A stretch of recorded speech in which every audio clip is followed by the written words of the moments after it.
Hello, everyone, and good day to you. A warm welcome to today's webinar. So my name is Abayomi Ogunjobi. I am your host for today.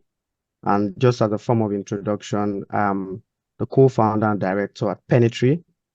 And I must say that I'm privileged to be a member of the board of directors at Fiduciary Services Limited. So Fiduciary Services Limited is basically a private client and fiduciary services focused firm located in Victoria Island, Lagos, Nigeria, that's in West Africa. And I must say that we're delighted to have you all join us today for conversations in wealth management. So please feel free to share the webinar link with your friends and anyone else that you'd like to include in the conversation. I must tell you that it promises to be an engaging and enlightening session. Just as a form of introduction or background to what we'll be speaking about today, it's important for us to understand that in today's rapidly changing world, there's a growing need for comprehensive approaches to addressing the complexities and dynamics of preserving wealth, family, and legacies of affluent and high net worth individuals. And that is why our conversation today will be focused on 5 key areas. And that's the area which we'll be discussing. The first one is on insurance in wealth planning. Number 2, the family office advantage. Number 3, purposeful legacies. Number 4, the affluent and wealthy matriarch. And last but not the least, estate planning in the VUCA world. In that area, attention is focused on substance abuse, nuptial agreements, mutual wills, and modern families. And I'm excited to let you know that we have an exceptional lineup of experts, thought leaders, and practitioners in that field of affluent and high network management. And these are people with global knowledgeable experience in that area, and they will provide us with practical insights. They would also be able to share their experiences and address concerns regarding the areas of focus. And without any further ado, right, it is my pleasure to introduce to you the moderator of this session. With almost 2 decades of professional proficiency and acumen, our moderator for today, Mercy Edukugho-Aminah, is the founder and executive director of Fiduciary Services Limited. Mercy is a passionate corporate solicitor. She's actually a friend of mine, right? And also she's actually a governance expert, a chartered secretary and administrator. She's also a trust and estate practitioner. And, most importantly, she's a family wealth advisor. She has a whole lot of experience in that area. Mercy and I have worked together in different capacity, and I can tell you that, she has experience and knowledge in the area of the topics that we're speaking about today. So Mercy leads and manages the wonderful team of Fiduciary Services Limited, and she has done an exceptional work in leading the team in what they've achieved from inception even up until now. So Mercy, it's my pleasure to hand over to you to go on with the session. Thank you so much, Abayomi. Yeah, so it's really good to be here and to have our panelists already ready to take us on our conversations today. So it's so much pleasure. This is a biannual webinar where we just speak with industry experts within the field of wealth management, family wealth advisory, family business advisory, family governance advisory, and we try to speak with them to understand what are the trends and dynamics from their day-to-day practice, from their day-to-day work that are affecting the lives and legacies of those they serve, the families and the individuals that they serve. So it's our pleasure to have everyone join us today as we continue with our conversation. So this is the 3rd in the series, and we do hope that we would have more of this series to come in the near future. Without much ado, we would have time to take questions. So please, as you listen in, Kindly take questions, kindly note down your questions. The panelists are available. We would x-ray the subject matters. Just as Abayomi had said, we'll be looking at insurance and wealth planning. We'll be looking at the affluent and wealthy matriarch. We'll talk a little bit about estate planning. We will look at the family office advantage. There's so much buzz around family office now, so we want to understand what it is all about. And if it's going to stick and all that. So we would also be looking at purposeful legacies. And yeah, so we have a very rich complement of experienced subject matter experts, industry experts to take us through it. Before we get in, I'm just going to speak a little bit about some things that we've seen within the industry from a global perspective, just to set the tone and to give us further insight into what we will be discussing today. So in 2023, right about December, about before we got into the New Year festivities, we got to know that the Laura Harris, that's Better Cut Meyers, she has joined the $1 billion club. So we now have a woman with a staggering fortune of 100 billion. As at 27th of December 2023, she secured the 12th spot on the Bloomberg Billionaires Index.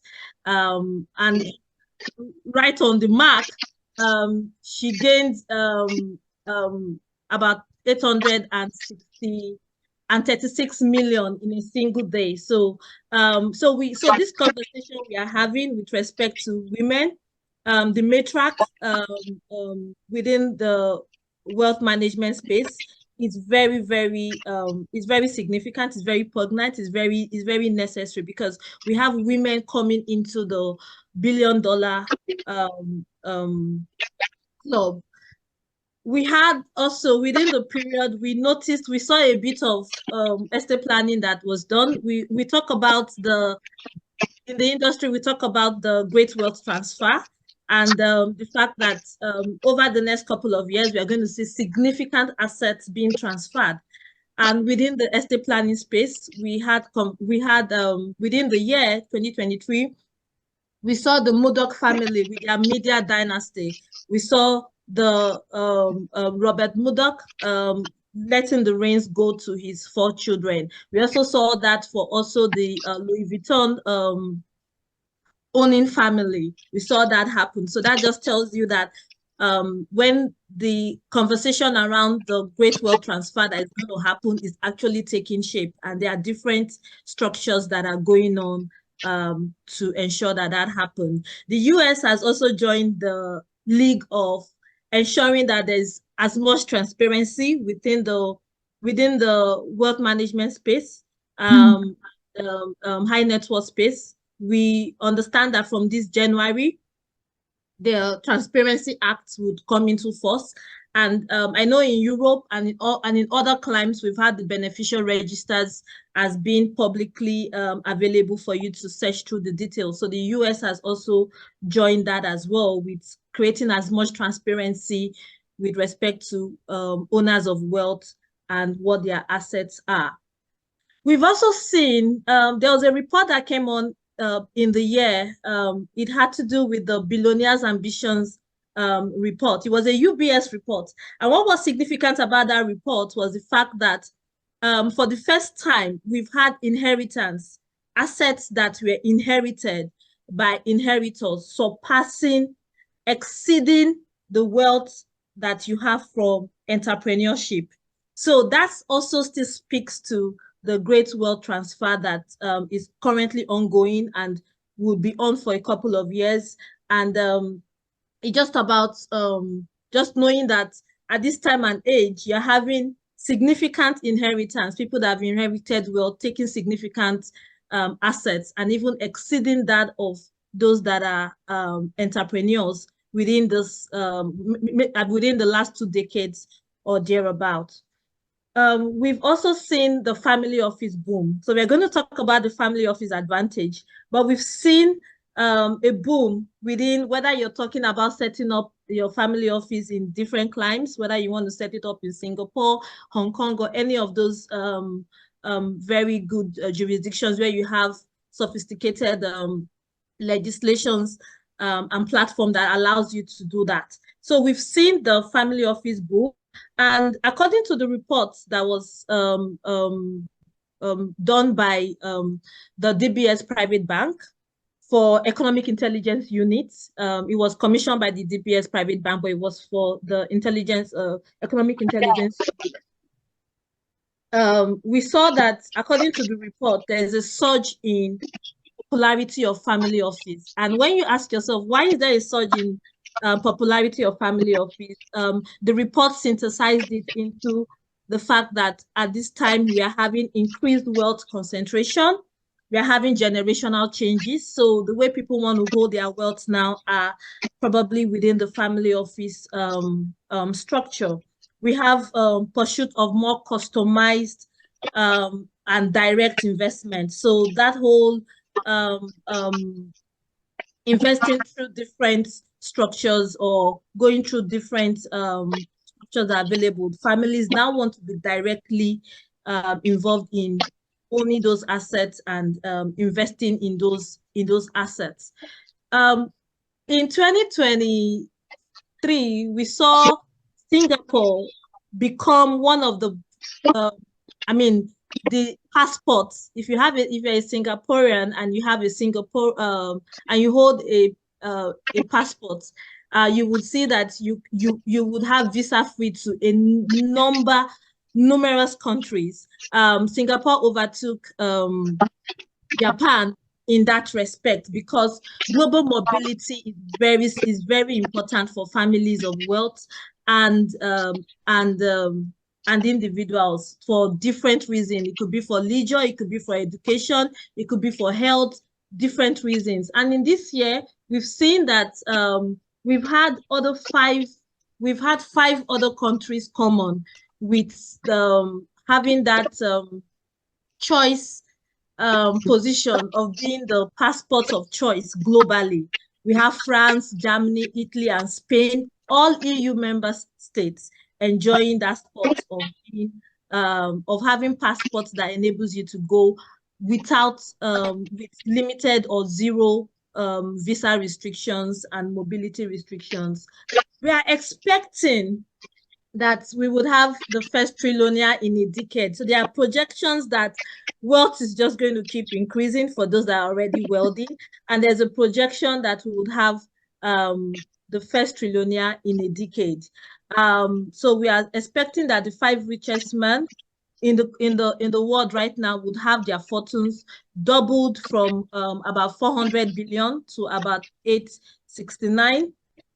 And that before the end of this decade that we are in right now, we would have a family, an individual, an entrepreneur, or an inheritor, call it whatever you be, being a trillionaire. So I think there's probably like a countdown to that.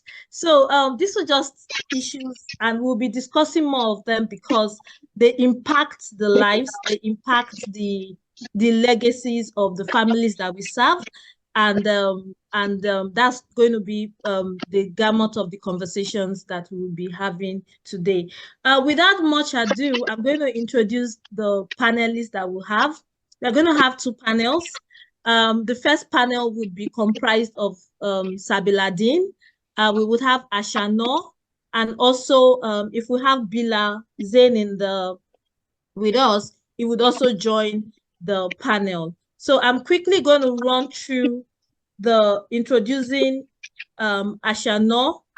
And Noor is the founder and CEO of his private family office, Odyssey Single Family Office. He manages investments along with his family. His interests are in food and water security, Web3, and history. His expertise is in venture capital and private equity investing. After leaving Morgan Stanley as their CFO in Saudi for 14 plus years, he served as CIO, Chief Investment Officer, for a sophisticated single-family office. based out of their Riyadh and Singapore offices. He was on the editorial board of the STEP Journal for 5+ years and is the former chairman of the STEP SIG, Special Interest Group, on business families. He's a fellow of the Family Firm Institute, as well as a former board and faculty member. Asha is a chartered accountant and has an MBA from EdHec Business School, France. He's based in Melbourne, Australia, and we can contact him via his website, ashanoor.com. So it's really a pleasure to have Asha joining us.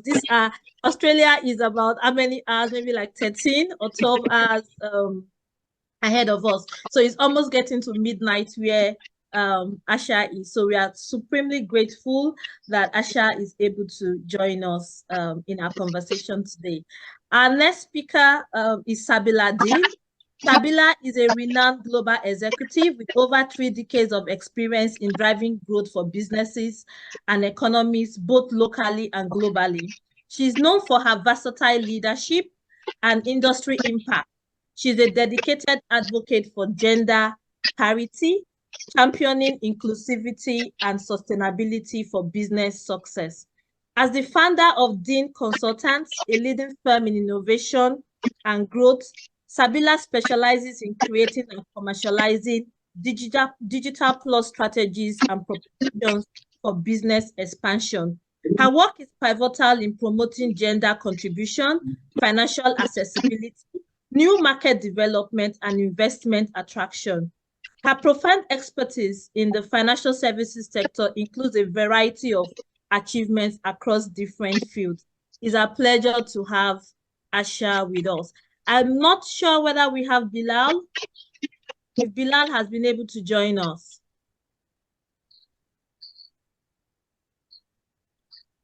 Tessie, do we have Bilal joining us? No, we don't. He's yet to join us. Okay, so I will just go ahead then and introduce our other panelists that would also be joining us, and that would be Anbern.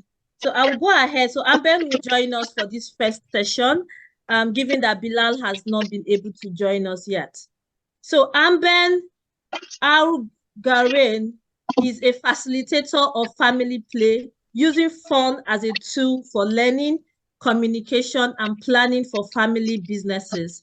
She is an experienced facilitator with a demonstrated history of working in the professional training and coaching industry. She has worked with family businesses since 2009, helping craft family governance structures and facilitating family meetings, team buildings, and retreats. She is skilled in using games and play for training program design, training delivery, coaching, strategic planning, and leadership development. It's also a pleasure to have Anbern join us. So thank you so much to our panelists for making out the time to be here with us. We do not take it for granted. So we're going to go into the questions now, and I'm going to ask us to give our to present our opinion and our take on this year and beyond, 2024 and beyond. What would we say are the trends and dynamics that are shaping the lives and legacies of affluent and HNIs and their families? So I'm going to start with Bilal. Sorry, my apologies there. I'm going to start with Asha. Thank you so much, Mercy, for the kind introduction. Could I please request some other participants to kindly mute their mics because there's a bit of an echo and distraction coming through, and then I'll be happy to address the question. Okay, fantastic. So I think the IT team, Yeah, okay, perfect. No, I think it's been muted now. So you're talking about trends and fashions, and ideally my challenge is that I would not want to yield to some of those fashions or trends or fads because they are short term. And the problem with human societies or we as individuals is that when we are chasing some of these trends, we at times just adopt the useless and we just let go of the useful. And again, probably we do not know the difference. So we just need to be mindful when it comes to some of these trends that are out there. Some of these trends honestly don't have they have the shelf life of a banana in that sense. But nonetheless, what I have seen is, at least if you were to look at the past 5 years, which include the COVID time, there are a few trends that are shaping up the family office mindset, wealth management practitioners, or matriarchs and patriarchs are clearly focusing their attention on some of those trends. And the top of my list would be impact investing. While it might have started out as a fad or as a fashion, but today it is very clearly front and center of any investment portfolio or decision making at the family office level, or even at with multifamily offices, where impact investing is about measuring the impact beyond the financial impact. So I can delve a lot more deeper into impact investing, but I think that's one of the trends that we are clearly seeing. Another very interesting thing that I'm seeing is, for the first time in generations, we have multiple generations working together. So multi-generation, let's call it multi-generation, 2 generations in the business at the same time. Historically, what used to happen was the patriarch or the matriarch builds up a business, spends 5, 6, 7 decades working at it, and at some point in time gifting it, or the next generation inherits it. But what we are seeing is the next generations are getting into the business at a very early stage or early age. So multi-generational planning clearly is a trend that advisors have to focus on, and families also need to be mindful of those. Other trends, clearly the trend of tech is inevitable. It is there, technology. Now you can call it technology, you can call it digital transformation, but the reality is there are many aspects of technology which were not an issue a few decades back. But in the past 5, 7 years, things like cybersecurity, things like data integrity, both for businesses and ultra high net worth individuals. So technology has become an issue, a challenge.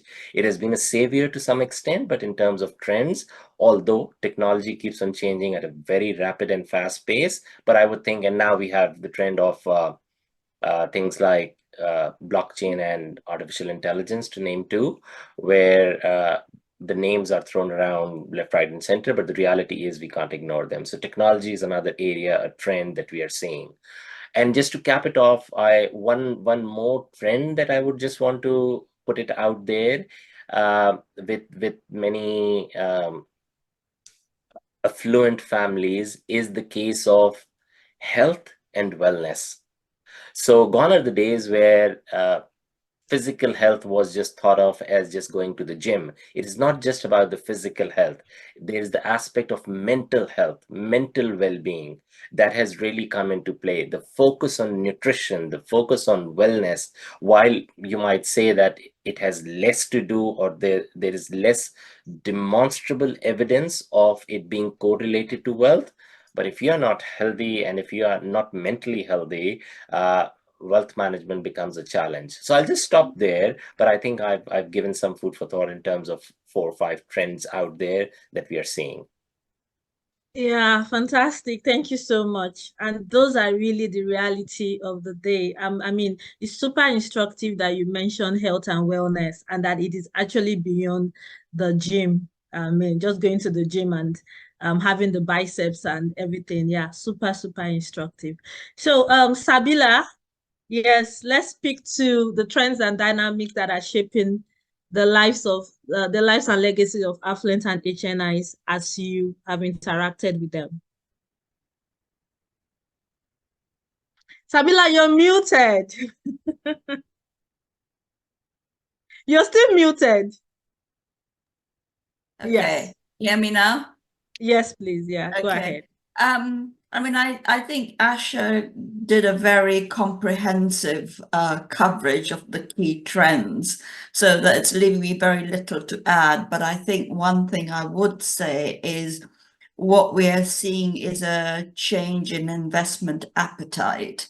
And I think this is probably more a developed markets approach where, the traditional wealth management was equities, fixed income, perhaps a bit of alternative assets invested through vehicles.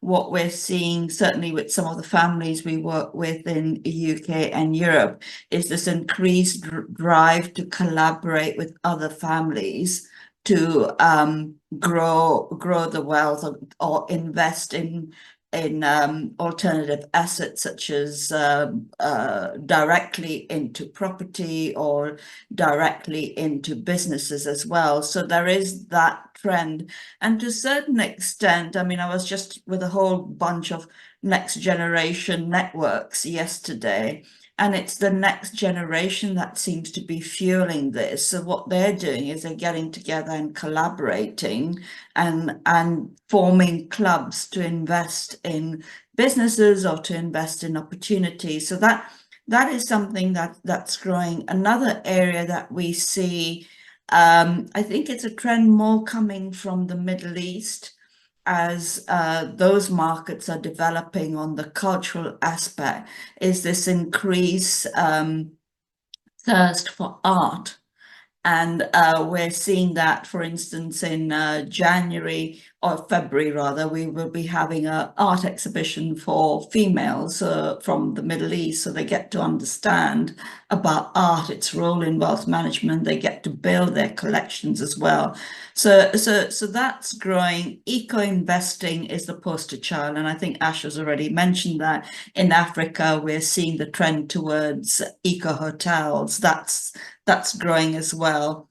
Another trend, and I know we're going to talk about family offices in detail, is this trend towards the outsourcing of the investment officer, who manages the cost structure and ensures that they get complex asset expertise as well. And in the UK and perhaps in Asia, the trends coming across from the US. Ash has talked about technology. There are areas around or conversations around M&As that are going on. So how can we collaborate on the M&A front in the developed markets, developing markets? That's the very interesting dynamic. And a lot of our clients are asking us for developing market opportunities as well, and vice versa, really. So there's inbound and outbound. You've already alluded to the emerging segments, you've alluded to women, that's growing, but in Africa is the growth of the affluent segment. Now, typically in wealth management, affluent segment is described as people with 100,000 to 1 million wealth. But in Africa, we have to look at the affluent segment differently, because the middle classes are growing, but then the affluent segment may be described differently in Africa. So that's a growing trend as well, is the middle class growth in Africa coming back to the region that we're talking about. Okay. Yeah, thank you so much. That was very detailed. Thank you so much, Sabila, for that. Now, I don't know whether we should, Bilal has been able to join us. I think Bilal had a bit of a challenge logging in, and you know how technology can be very wonderful, especially when you least expect it. So, Bilal, welcome. Thanks for joining us. We had already got Anbern to be on standby, so she could take it. So so we have Bilal, and the question that we've asked right before you joined, and to just speak to your profile, and yes, and introduce you to everyone here. We will just talk about Bilal. So Bilal Zein, yeah, let me pick up the profile.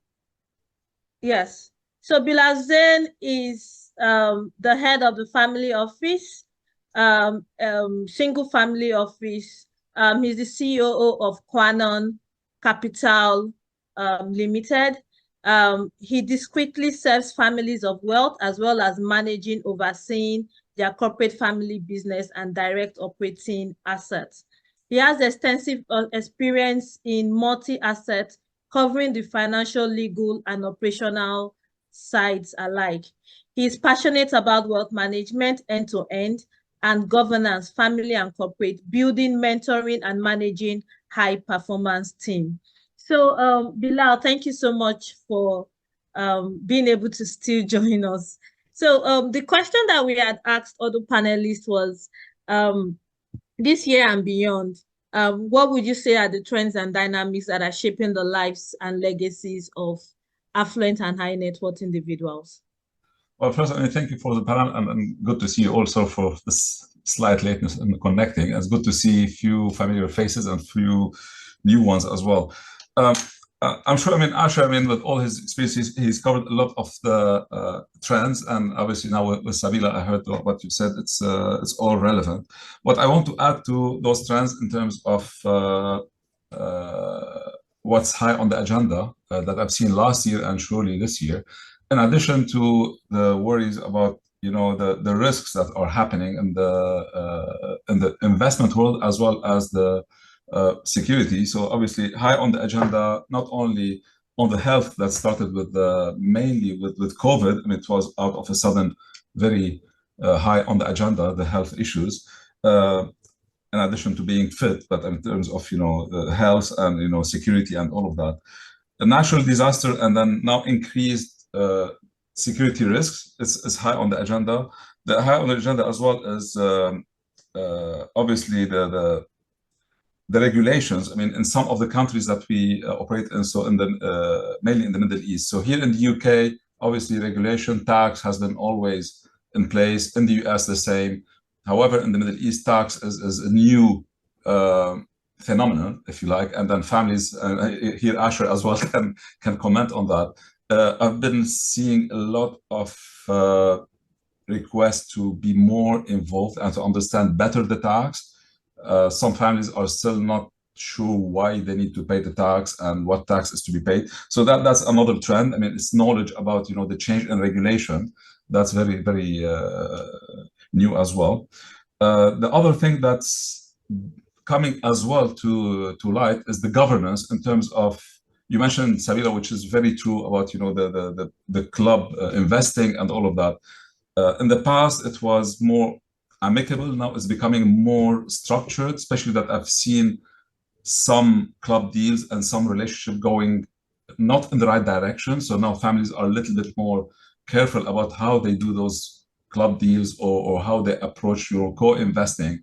It's no longer, you know, we're sitting together, you know, having tea and then, yeah, because I'm investing, my friend will invest with me.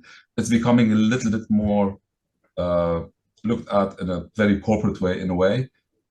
I'm seeing, as we speak, at least 3 club deals that are not going well, and they have been historically with like 6 or 8 families, each one of them long, unfortunately, illiquid deals. And then at the end of the cycle, I mean, the challenge will become how you keep your other partners aligned with the strategy. So in that aspect now, governance is becoming more and more important in terms of, yes, we'd like to do some club deals together in terms of real estate or in terms of other things, but now it's becoming more critical to have clarity about how we're going to govern that investment.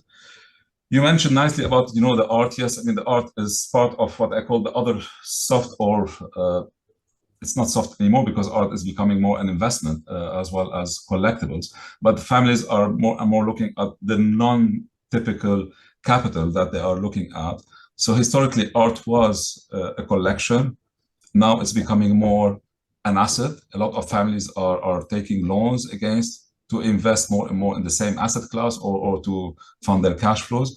So art is becoming almost an asset class as well as the other collectibles, but art seems to be the main one. I mean, ahead of car investing or wine investing or other sort of, you know, passion investing. And what else I'm seeing? Yeah, I mean, you mentioned of the, you know, the cybersecurity and all of that. Yeah, the softwares as well is becoming very important to family offices, so they can report properly and make sure they protect the assets of their families. These are in brief. I mean, but I can add to what Asher and Sabila have said already earlier.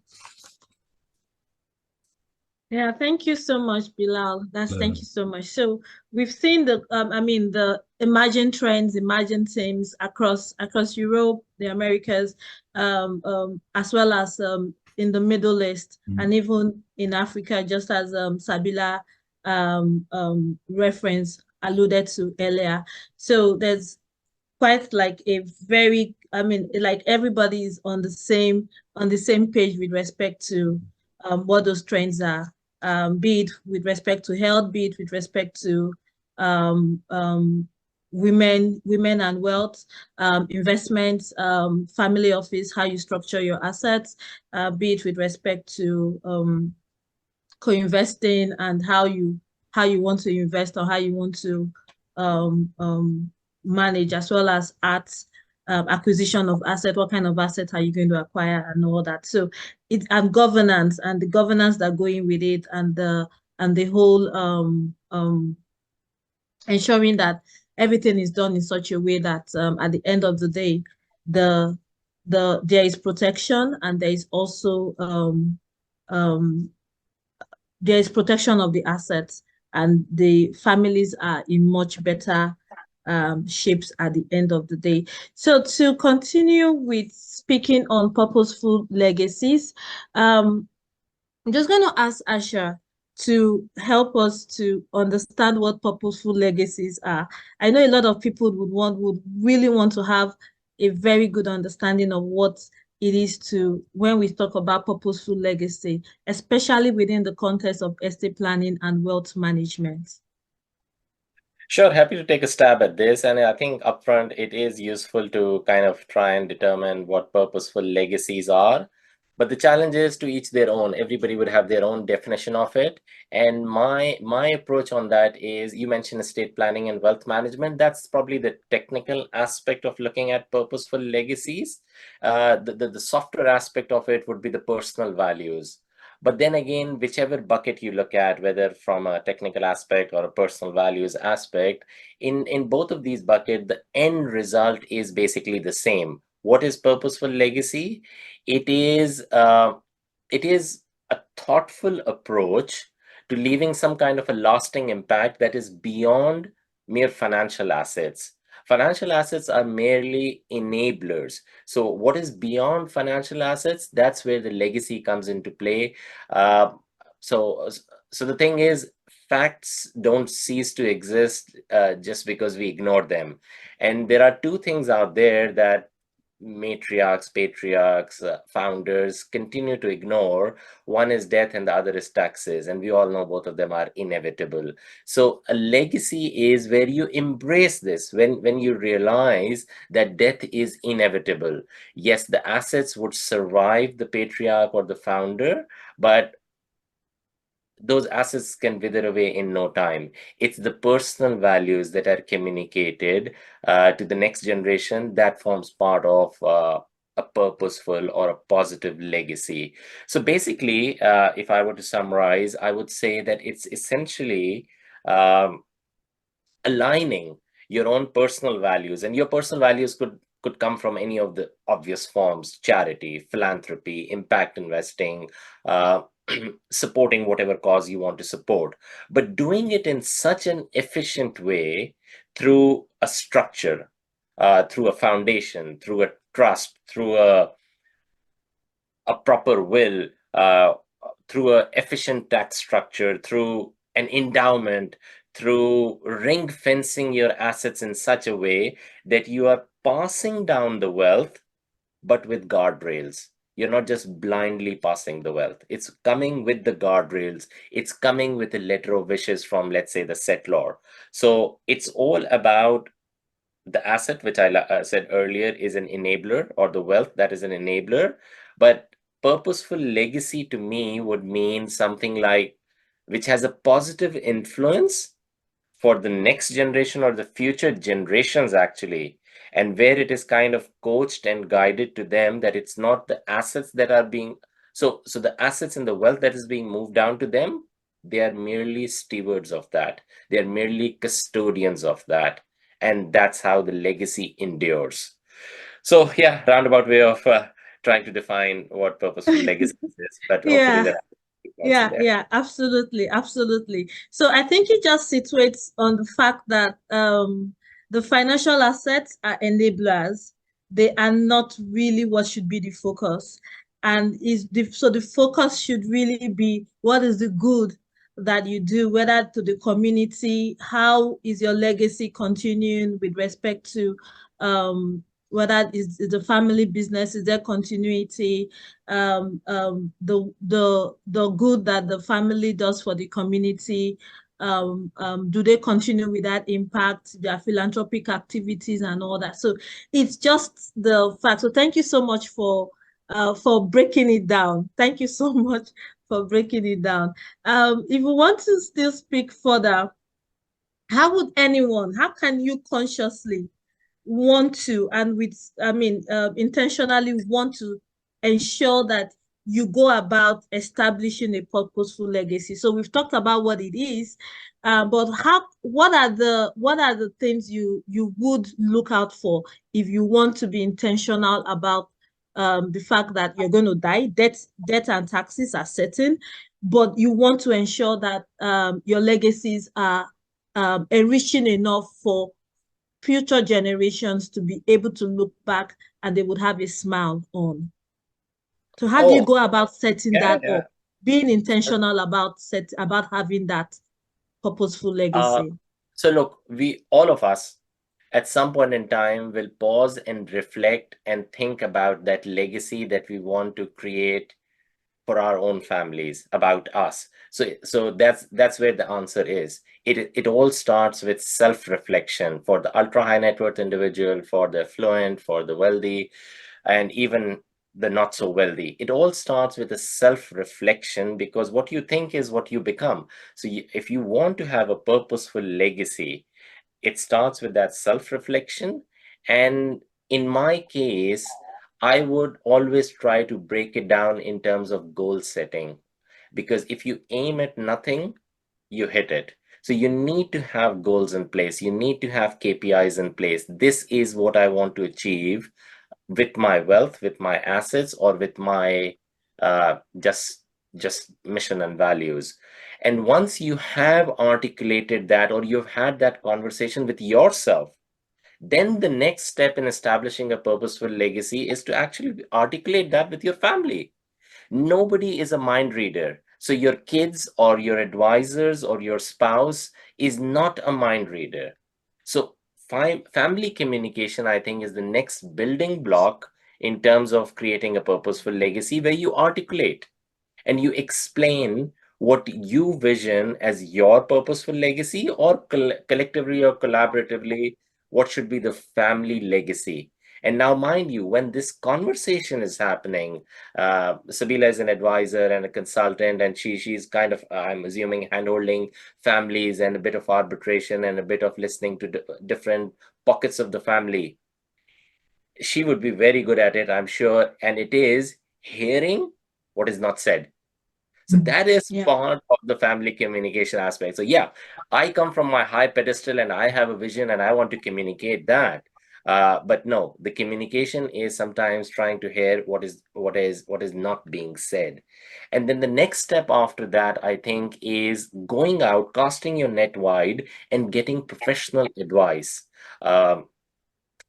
From the likes of the KPMGs and the PwCs, or the McKinseys or the Bains of the world, depends on, or other types of advisors. But I would think professional advice is invaluable in terms of setting up a purposeful legacy, because it's not just about your thoughts and ideals. There is a bit of inventory check that needs to be done, a bit of in-house assessment that needs to be done.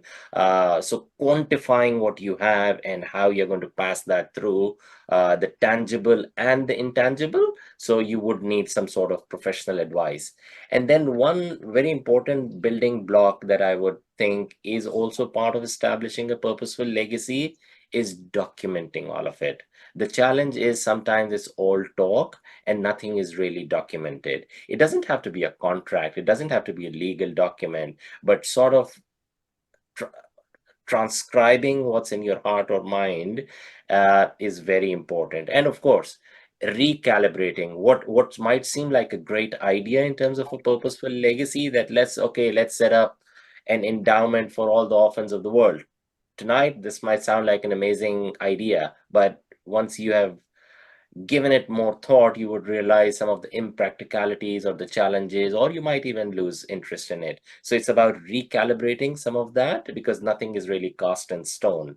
And I would think, as part of the purposeful legacy, the last thing that readily comes to mind is, once that is established to some extent, you again need to communicate it to the beneficiaries or the trustees or the next generation. So those are some, what I've just said is not really the exact blueprint, but I would think that's how you can evolve and create a purposeful legacy.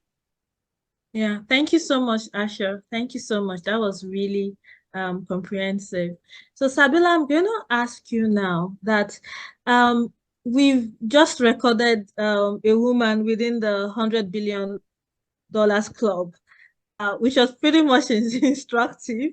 And yeah, there seems to be a shift in that direction, looking at women and recognizing their potential for significant affluence and wealth accumulation in the present world.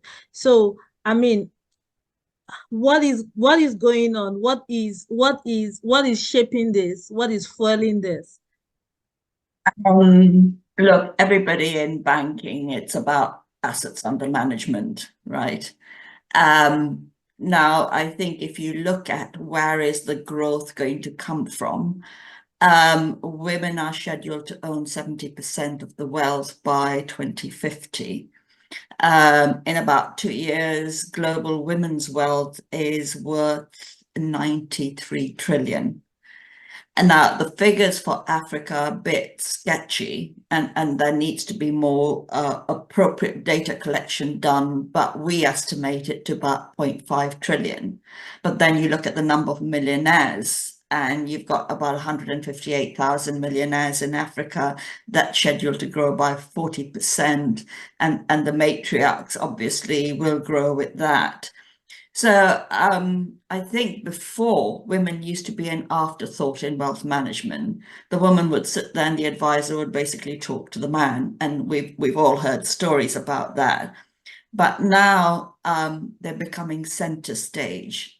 And there are the building blocks of that is producing the evidence, and there's a lot of research done. You've put UBS on, and many of the banks have done research. There's been research done in family offices on the evidence that women are going to own wealth. They are better at being stewards. I think Asha used the word stewards of wealth. And women tend to see wealth as a child.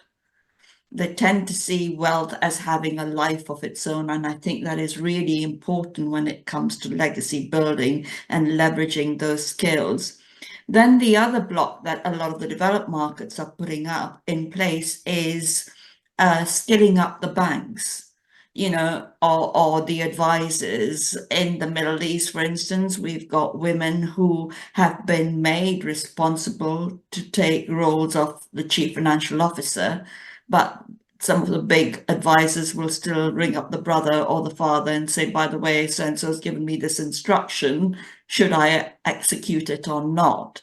So there is a big educational piece to be done amongst advisors in different markets to know how to talk to women, to know how to respect them, how to build rapport and trust. But there's also the skilling up of women themselves.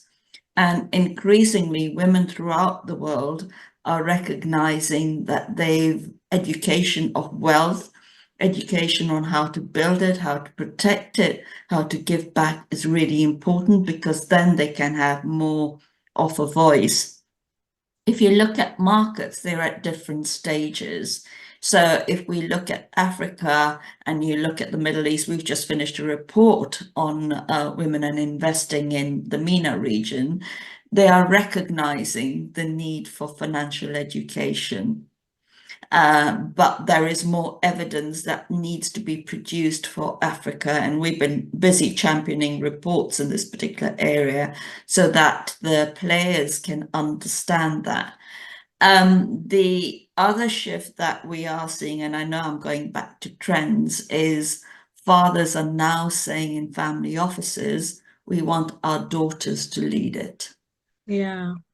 So there's that shift, mindset shift that is coming in many of the developed markets, in many of the non-traditional markets, and of course the developed markets. Yeah, fantastic. I think what really was super instructive is the fact that you said that women are better stewards of wealth. And yeah, there really is a shift going on. And yeah, so I think it's about time we get our daughters a lot more innovative and keyed into it. And financial, we can't say a lot about financial education, putting them in the driving seat of this information that they need to be able to be better managers of their family wealth, and not really be by the side or being center on stage, right? Yeah, absolutely, being center stage. So how do you think women right now can position themselves to benefit from this global shift that we are seeing? How do you think that women can benefit? What benefit does it bring to them as individuals? And also when it comes to intergenerational wealth planning, how do you think women can put? I know there's still quite a lot of biases. It might not be there in Europe, but you still have it. You still have it in some parts of the Middle East, thereabouts. So how do you think that this shift of understanding that women are, I mean, they are coming into the forefront, they are coming into their own, and they are either wealth inheritors of significant value, or they are actually wealth acquirers or creators themselves. So how do you think that this conversation can evolve in such a way that women actually become that that force that that we think that, I mean, globally, as against just probably having it in some region and not necessarily in other regions? Look, to bring about change, you know, some societies are more patriarchal than other societies. To bring about change, you have to address it on several levels. But the first point, and I love the word that Asha used, which was self-awareness. So if you as a woman are self-aware of what is it you can contribute to the family, and then how you can go about skilling yourself up, then you become a role model within the family. But I want to make one point. It is important to take the male members along. And in some of the parts of the world where we do development consultancy rather than the wealth consultancy, we always stress that also educate the men, the sons, not just the daughters, about the role that the women can play itself.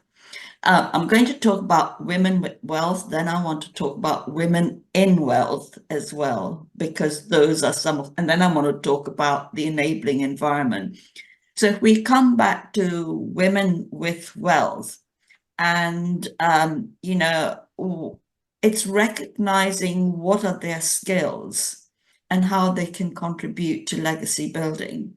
But the first step is going out and increasing their financial awareness, financial education, because with that comes the confidence to have the voice. Then there's probably help needed with the family, with whoever is the controlling. Say if it's a patriarch controlling it, is to enable the woman to have a voice and perhaps be part of the family charters or be part of the advisory board that is developed, so she can be part of that. And then the women, you know, tend to adopt a more holistic approach. So financial planning that comes in when we're looking at legacy buildings fits right well to how women instinctively think about wealth. They think about it for themselves, for their children, for the communities itself. And they have a lot of attention to detail. They recognize the longevity and they recognize health. And they tend to be more collaborative and that is a very important trait when you're dealing with multi-generations and you've got family frictions as well. They're collaborators and bringing, so it's a recognizing that these trends are there in them and how can they make better use of these. And that comes through either advisors or going out and getting together with other women and talking about it and saying, okay, look, how do we leverage our strengths to build a legacy for the future? You know, there is growth of women in wealth, and we've all seen statistics about women on boards and what it does to company performances and all of that. In Africa, in the wealth space, there are a number of women entering the wealth space, but what we also need to do is build a pipeline to promote the next generation of women in corporates so they become leaders themselves. And then the third bucket is the enabling environment. Unfortunately, in some countries, there are still laws that women cannot hold collateral. So that really produces some enormous strains on women as creators of wealth. And shifts need to happen in this, and perhaps it's the financial services sector helping and saying, okay, how can we become more innovative when it comes to lending to women so they can create the wealth? Because there are two aspects, right? It's wealth that you're inheriting, but then you're also creating wealth. And 40% of female entrepreneurs, 40% of entrepreneurs in Africa are female entrepreneurs. Yeah, very significant. Thank you for breaking it down. Women with wealth and women in wealth. What we cannot oversay or we must always emphasize on is that we need our allies to come with us. We need the men as our allies because they are there, they are sitting pretty. They already they make up the Forbes list and all the lists, they make it up every year. So really it's and I think that the enabling environment issue is really significant. I think over time we've had a lot of suppressed there's been a suppression when it comes to women, the ability to own property, their ability to manage property, and just giving the full breadth of their aspirations. Those limitations are there, but I think that we are breaking free. We are breaking the ceilings every day, and hopefully women that are in wealth and women that are with wealth will get the right advisors to work with them as well to ensure that the generational planning and ensuring that way transcends beyond generations. It's also brought to fore and is a reality. So Bilal, I'm going to ask you, there's been so much buzz recently, like 2-3 years back and even up to now on the family office boom. Right before you came in, we spotlighted a report that was done for DBS Bank. I think it was done by the Economic Intelligence. It was done by the Economic Intelligence Unit for DBS Bank, and it was speaking to why there's so much buzz around the family office. So, what is the family office advantage? What role does a family office play, if any, with respect to the long-term success of a wealth? And how do you go about setting up a family office for long-term success? That's a great question. I just need to touch on what Sabila just said on the women in wealth and women.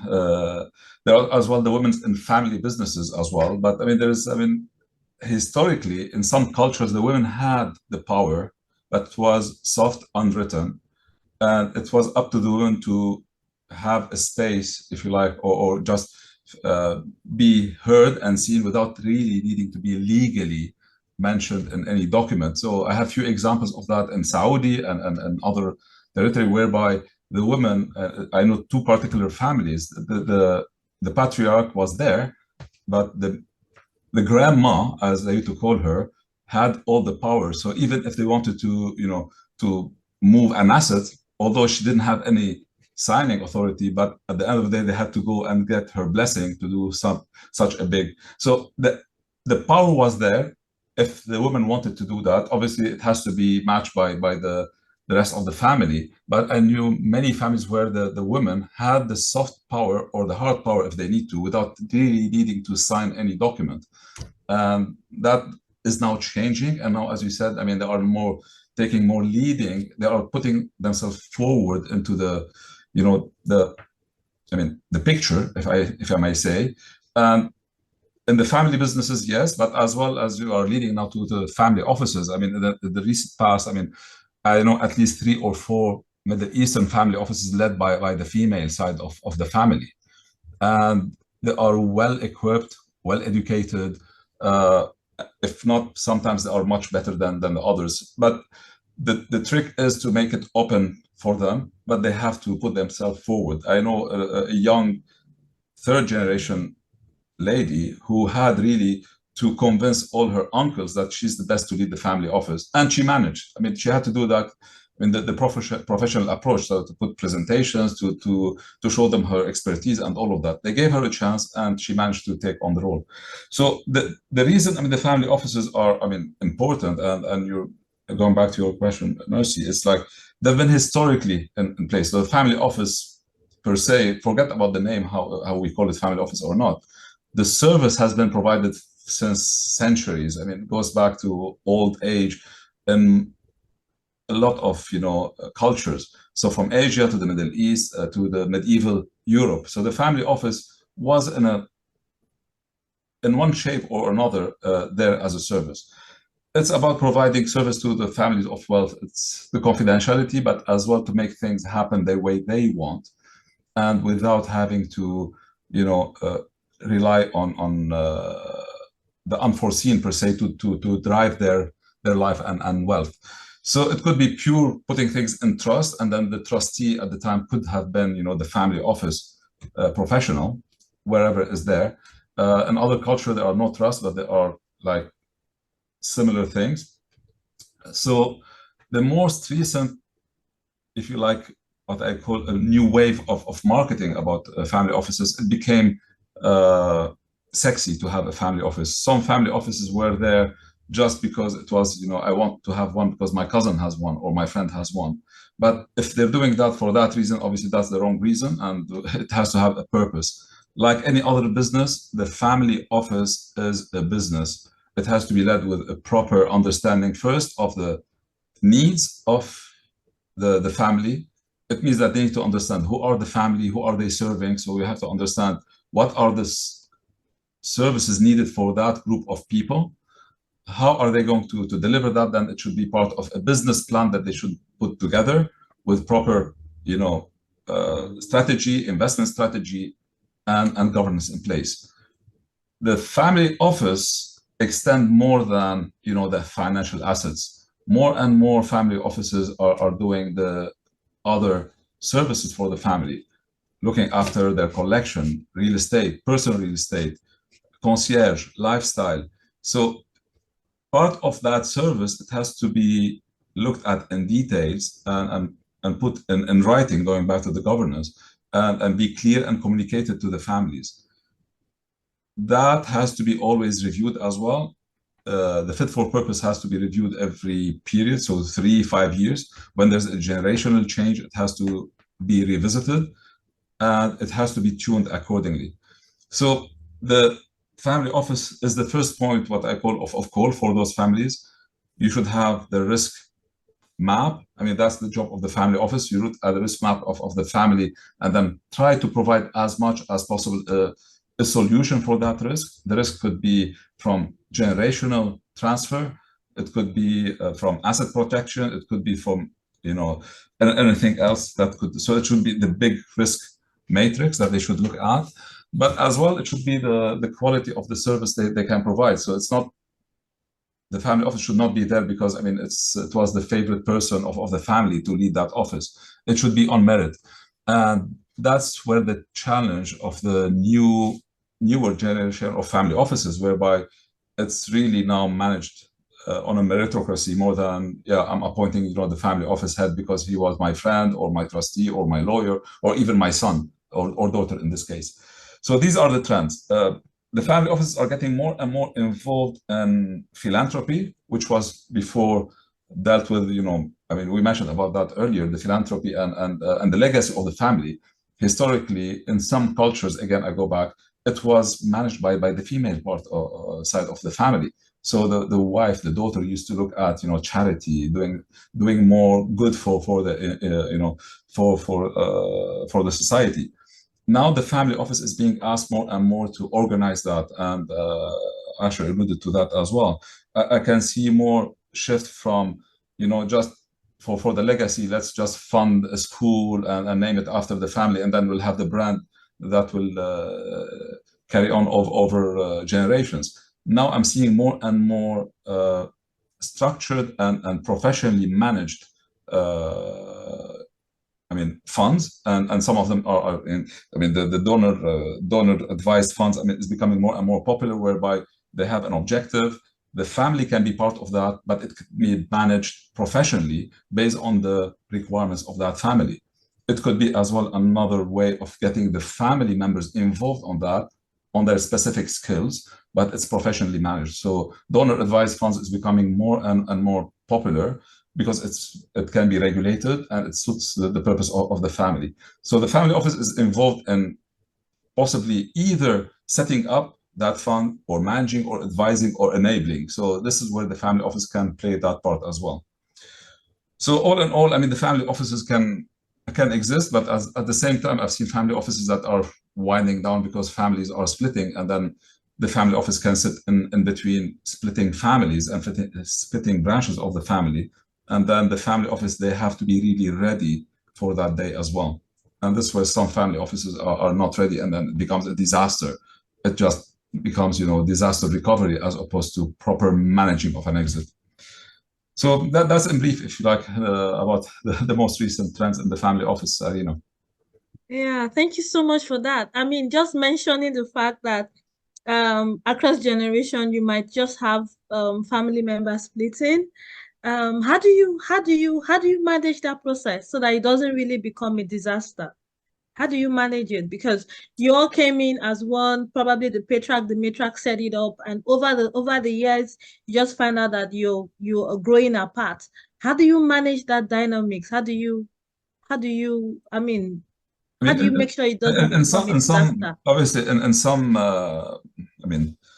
theories and books, there is the emotional intelligence of the family office is as important as the financial intelligence, or as any other capabilities that they have. They should be able first to regularly monitor emotionally what's going on in the family. If there are any friction, it's obvious. So don't take any friction lightly as a family office professional. Sometimes it's not the role of the family office to deal with it, but it's the family office role to prepare for it and possibly have an honest and open discussion with the family members individually and then possibly collectively. And this is whereby the family office is the best enabler, to deal with families on their constitution, on the family council, on those meetings, to be part of that journey, because they can then really see what Asher said, the non-written aspect of those relationships, because the unwritten aspects are usually the factors that makes the whole system either fail or succeed.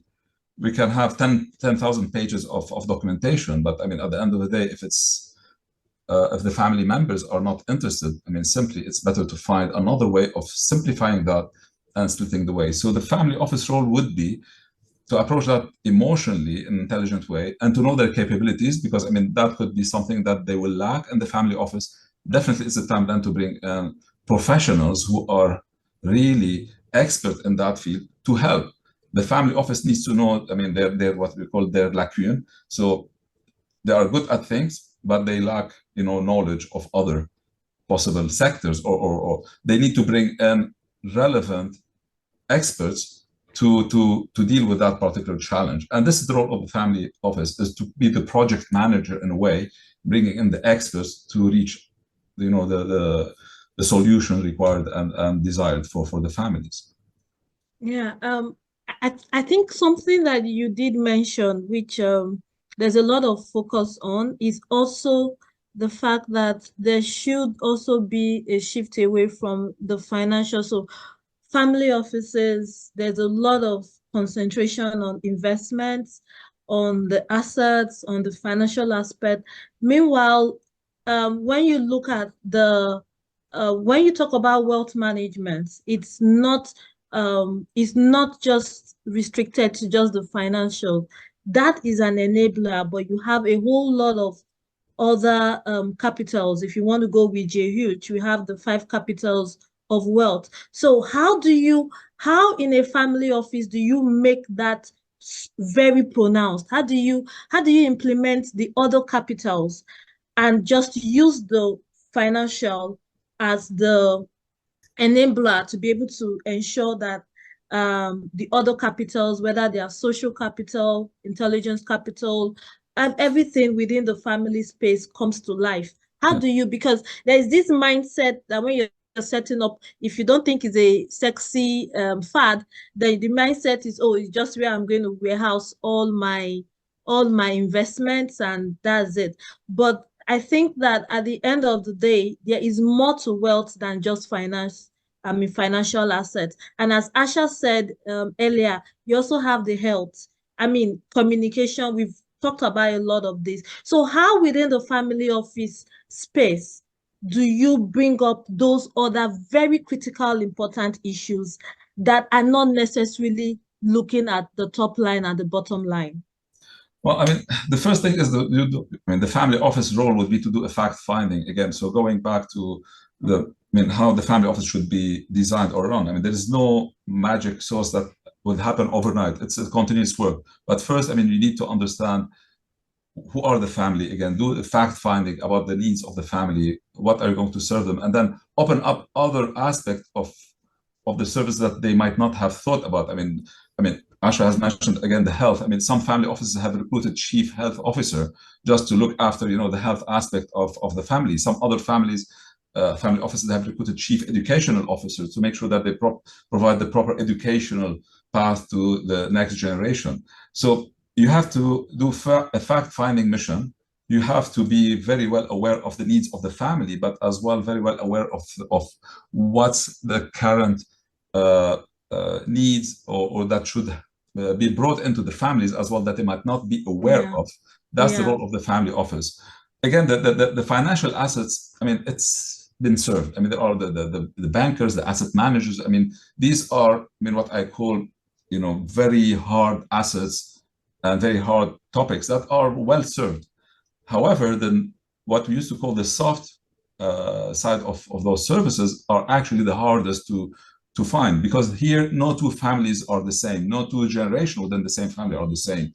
And here where the family office, if that family office is required to do so, this is where they need to be more creative, more understand the needs and provide the right solutions. There is no one solution to all families. There are more families that possibly could be interested in one aspect than the others. The family office role is to provide that, but to open up as well the discussion for the other needs for that family.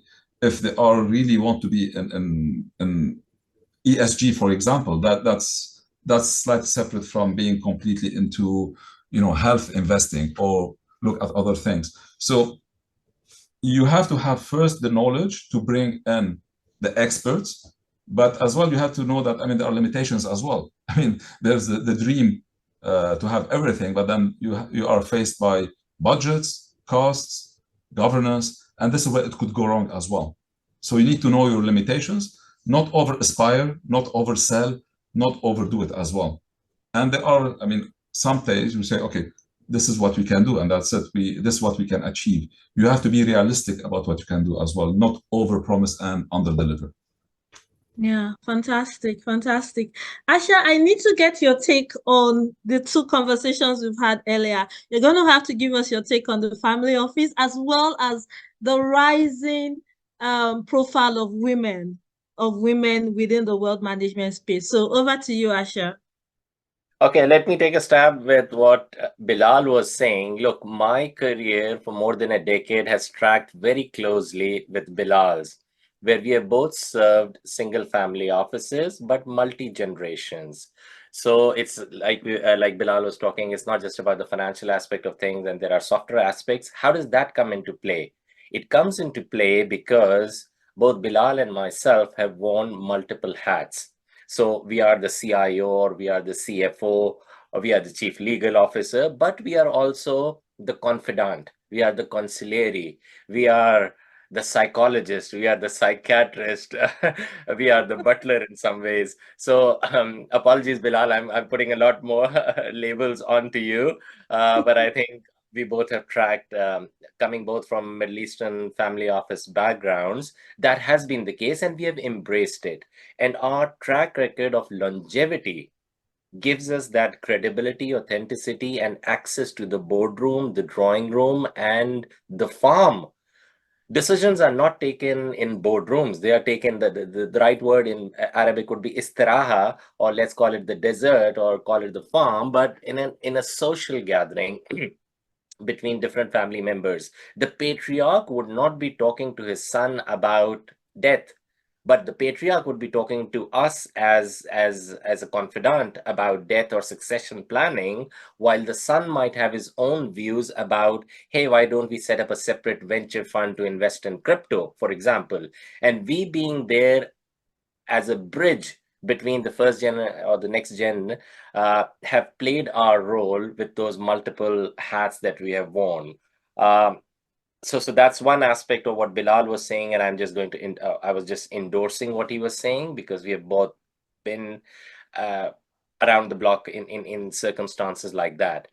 When it comes to women, look, women, there is a perception, and Bilal very clearly and very articulately mentioned this, that women, the Western world, might have their own views about Middle Eastern women, but Middle Eastern women, while in some ways might have had to take a back seat, but even with that back seat, they have been able to exert influence. Yes, they now have more rights, they have more visibility, but I would think that in the past decades as well, they had an access to the decision maker, or they were the informal decision maker. So they weren't as subjugated as Western press at times might make it out to be.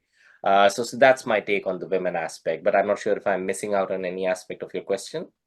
No, that's fine. Just to know that I think when Billy has talked about the influence that women do have, the soft power, I mean it kind of just resonated with me. I don't know, Sabila, do you want to speak about the soft power that women do have, even if they are not vocal about it, even if we don't see it in the glare of the day, the soft power that matriarchs, alongside their patriarchs, weigh within the family, within families of wealth? It varies across cultures. And I know we've talked a lot about the Middle East, and I would definitely agree with that. You know, you're going, there's this famous saying, you go into a great shop and you think you're negotiating with the patriarch, but you're not.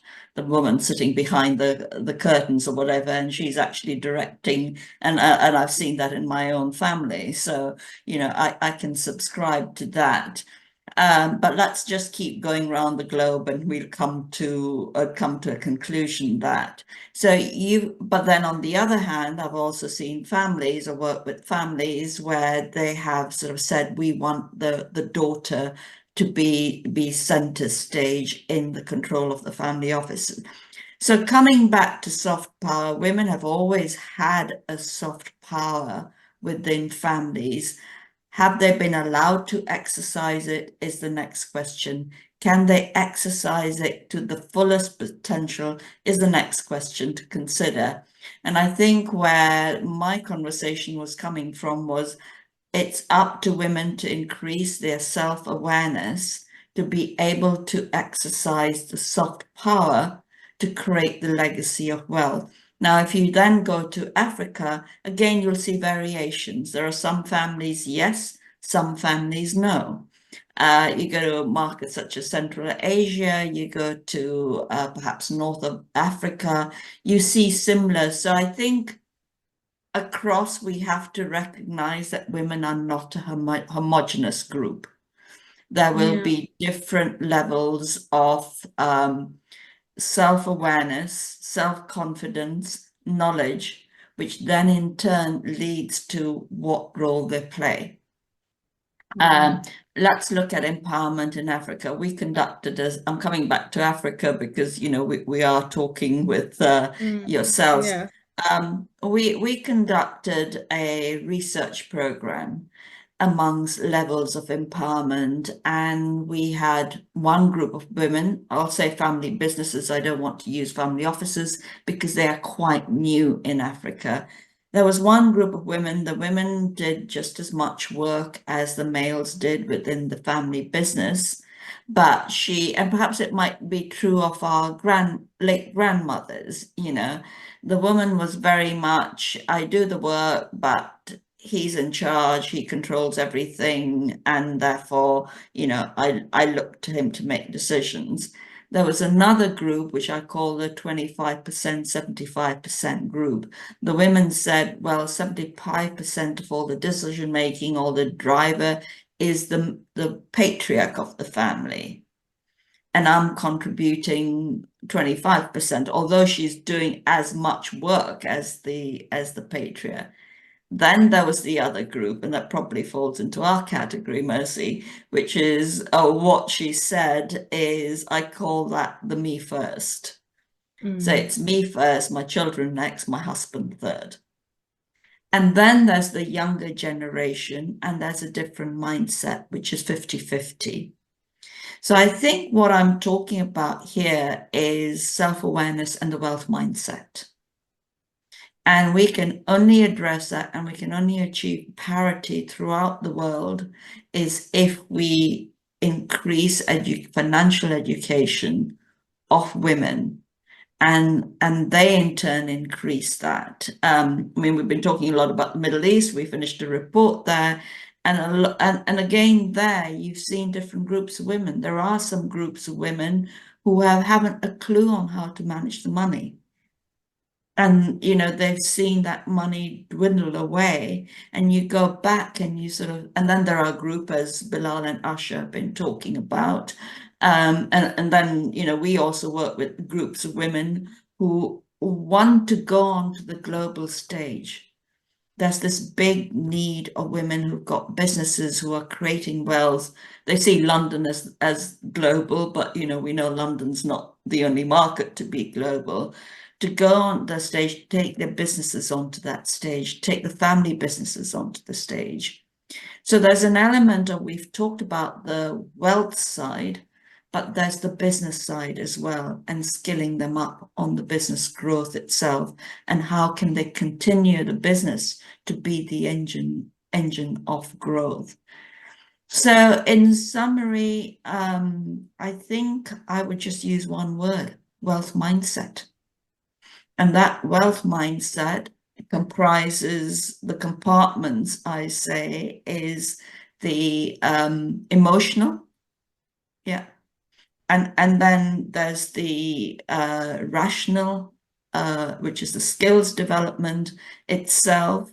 But then there's also a global cultural development, because most businesses are now in family offices are operating at a global stage. And that's where we see perhaps alignment is needed, because they may be very recognized in their own markets, and they want to go global. We've seen that with African women, we've seen that with Middle Eastern women, we've seen that with Indian women, Asian women, that in their markets, everybody knows who they are. They want to go global. They want to be in London, New York, wherever. These are typically the markets: London, Paris, New York, the markets. When they come to these markets, no one knows them.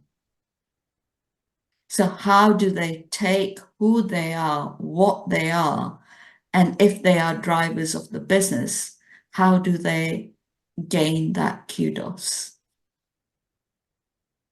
So it's a number of dimensions I've brought in beyond soft power for women to understand and to realize how they can be the stewards of wealth, the creators of wealth, as well. There are two sides to wealth. Yeah, thank you. Thank you for talking about the business side. Yeah, I mean, I think that's super instructive. And I'll come back to you on really what I know you talked about the wealth mindset. You talked about the logical, the rational, the emotional and all that. But we would do more or less like a wrap up on how do women position themselves, whether they are wealth inheritors or they are wealth creators, and how do they best get up on that global stage and really work, I mean, and really come and really be the ones that we would look up and say, oh, is the matriarch that has acquired this wealth, and we are having multi-generational wealth thrive or come out from there. But before we speak further on it, I'm going to ask Bilal and Asha to please speak on there's a lot of conversation on climate impact. There's a lot of conversation on sustainability and ESG and just about everything that is affecting us globally and as people, as human beings on Earth. So what, I mean, looking at purposeful legacies, when it comes to intergenerational work planning, how do you think that families can address this impact or these issues around climate, issues around sustainability, and ESG? So I'm also going to ask Bilal to also speak about it. I mean, what are we saying with respect to family offices, how they hold assets, and what kind of assets, what influence are these issues around climate and sustainability and that whole drive, that whole force. Well, I mean, what I want to say is that this subject is the sexy term of the current affairs, if I may say.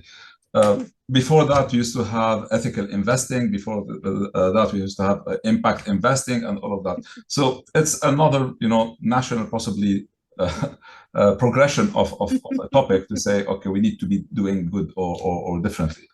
Yeah. The take on the ESG in family offices, I mean, there are two approaches. I mean, that I've seen, there might be more definitely, but I've seen, the passive approach. Yes, as a family, we want to, it's the things now to be seen. And so we want to be in ESG. Let's just pick funds who are doing ESG, rated ESG, and then that's it. It's kind of out of our way, peace of mind. We've done our bit. These families are doing great by just, outsourcing that. I mean, is that the right thing to do? Possibly for them, possibly not the same for others who are really going more into the deeper side of the ESG. So on that aspect, I've seen, I met with a family, the daughter was leading the ESG, if you like, program. All what they were doing, yes, they were investing in ESG funds. So that's great. I mean, you can then pick themes within those funds, which is, again, great. But when you go to drilling down on how much you know about, the real ESG part, because at the moment, there are ratings for ESG, but we all know that I have my personal view, and I don't know if you can agree with me. Let's start with the easy part.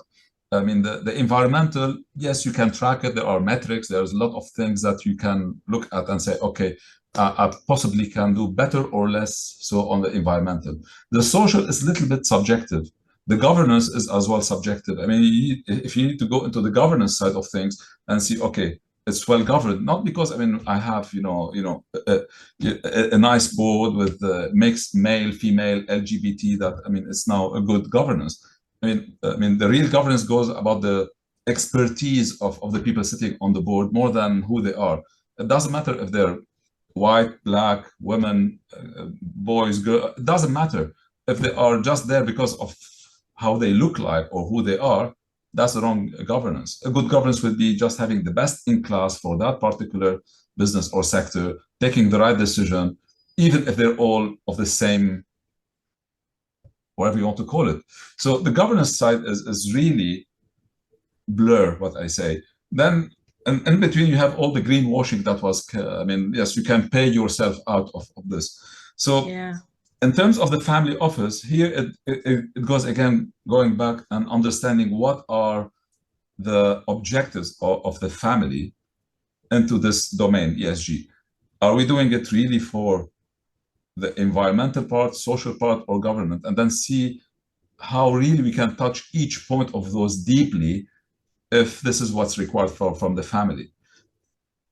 And it could be doing things on their own. So I've seen families, because I mean, they were interested in particular on the social part.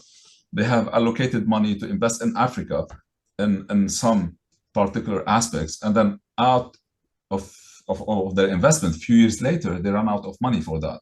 So the daughter who was responsible for that had to come up with solutions. So she came back to the board of the family office and said, okay, I've run out of money. What do I need to do? And then they helped her redesign something which is, instead of being completely charitable, actually profitable, but on her social objective. And it was run professionally. Was it the best governance? Yes, possibly, because it was still done in-house, but it was the best social with returns that she can redeploy. It was managed professionally as, you know, as an investment.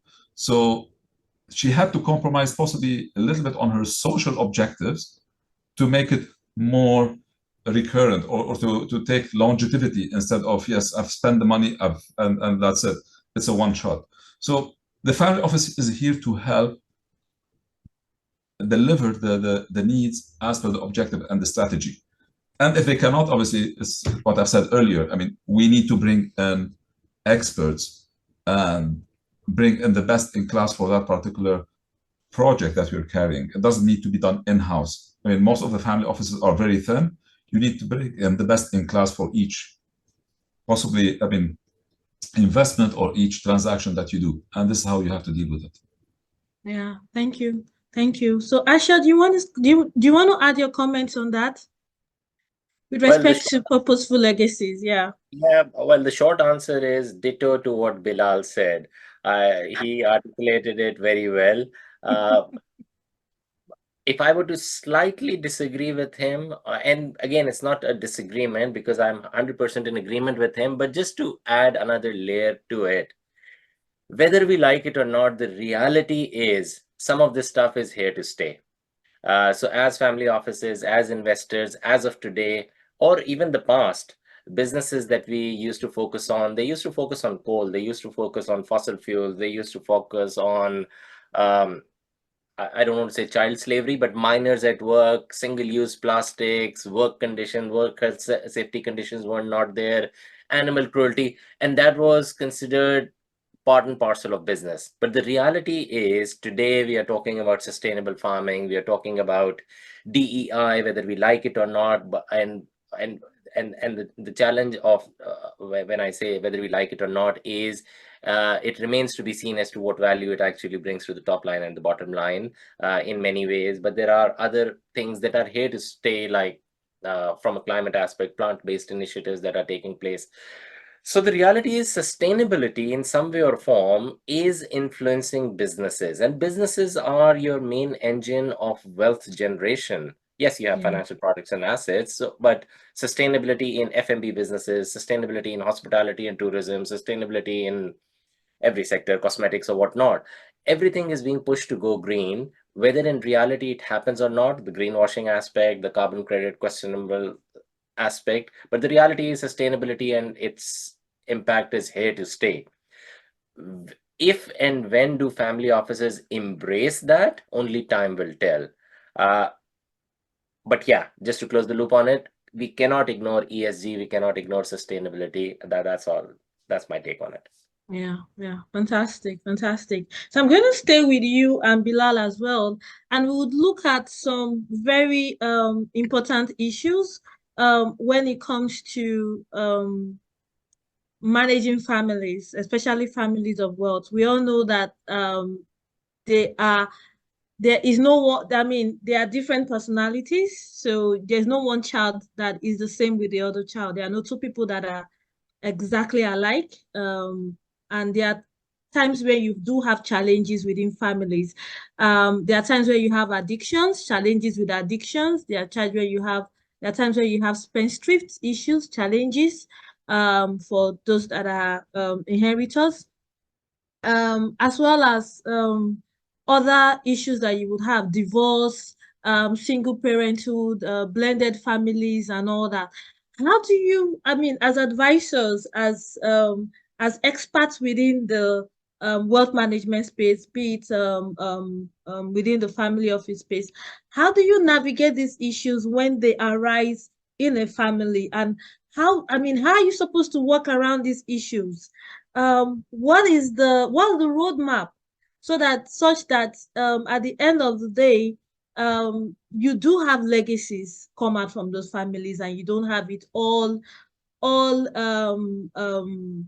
embroidered in one scandal or the other. So how do you what's the roadmap to manage issues around addictions, Sure. spendthrift challenges, divorces, blended families, and all that? So what would you say?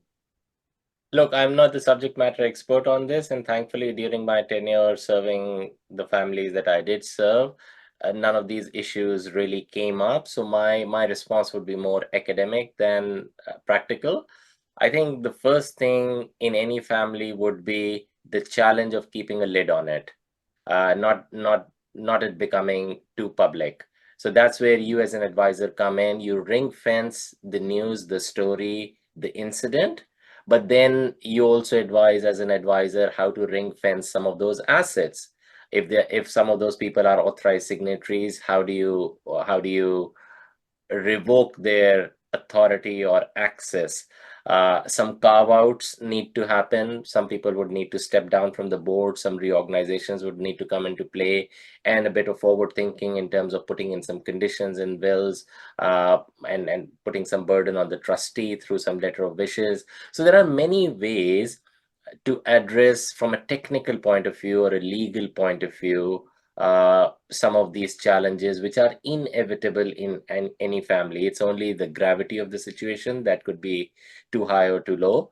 But the reality is these things are happening. Even the definition of family, you just alluded to blended families. So with those challenges, yeah, there are many solutions out there, but I would not have practical experience to be able to talk at length about it. But I think I've given you some pointers as to, from an academic point of view, how would you go about addressing them? Okay, fantastic. Bilal, what would you want to say to that? Well, again, like Asher, I have to deal with those. I've dealt, unfortunately, with a couple of them. Some of them not for the main family that I deal with, through, some of my friends. So the first thing that we need to do is try to objectively understand the situation, try to get clarity. And you need to be at equal distance from the parties involved. So, again, prevention is the best way of cure. So as a family office, let's take, marriages as an example. If you know that a marriage is going to happen, the best thing the family office can do is part of the structure that you have, part of, depending if the families have assets in trust or whatever, is to make sure that, in some culture, prenup are not something that they would consider.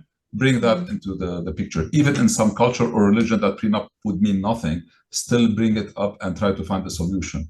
This is where the family office can come into that particular aspect. So the in-laws subject has to be very open and clearly discussed. Where the family office can help is to bring that subject on the table for the concern.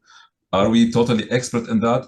Definitely not. But then we'll have to bring either our, tax advisors, family law advisors. We have to orchestrate, the resources to reach that solution. The family office role is to just keep an eye. It's like a radar to see, okay, now we have a daughter of a certain age, possibly it's time to think about her marriage, or it's a son who is possibly doing things which look like from the expenses, because sometimes the family offices are tasked to look at some of the expenses at high level. We don't know the details, but if you see trends that are changing, is to flag that, okay, for that particular family member, there is a change in habits. So how can we approach it delicately? Because it's, at the end of the day, you don't want to come to the parents and tell them, okay, I know that your son is doing something wrong, but it's your job as well to highlight it.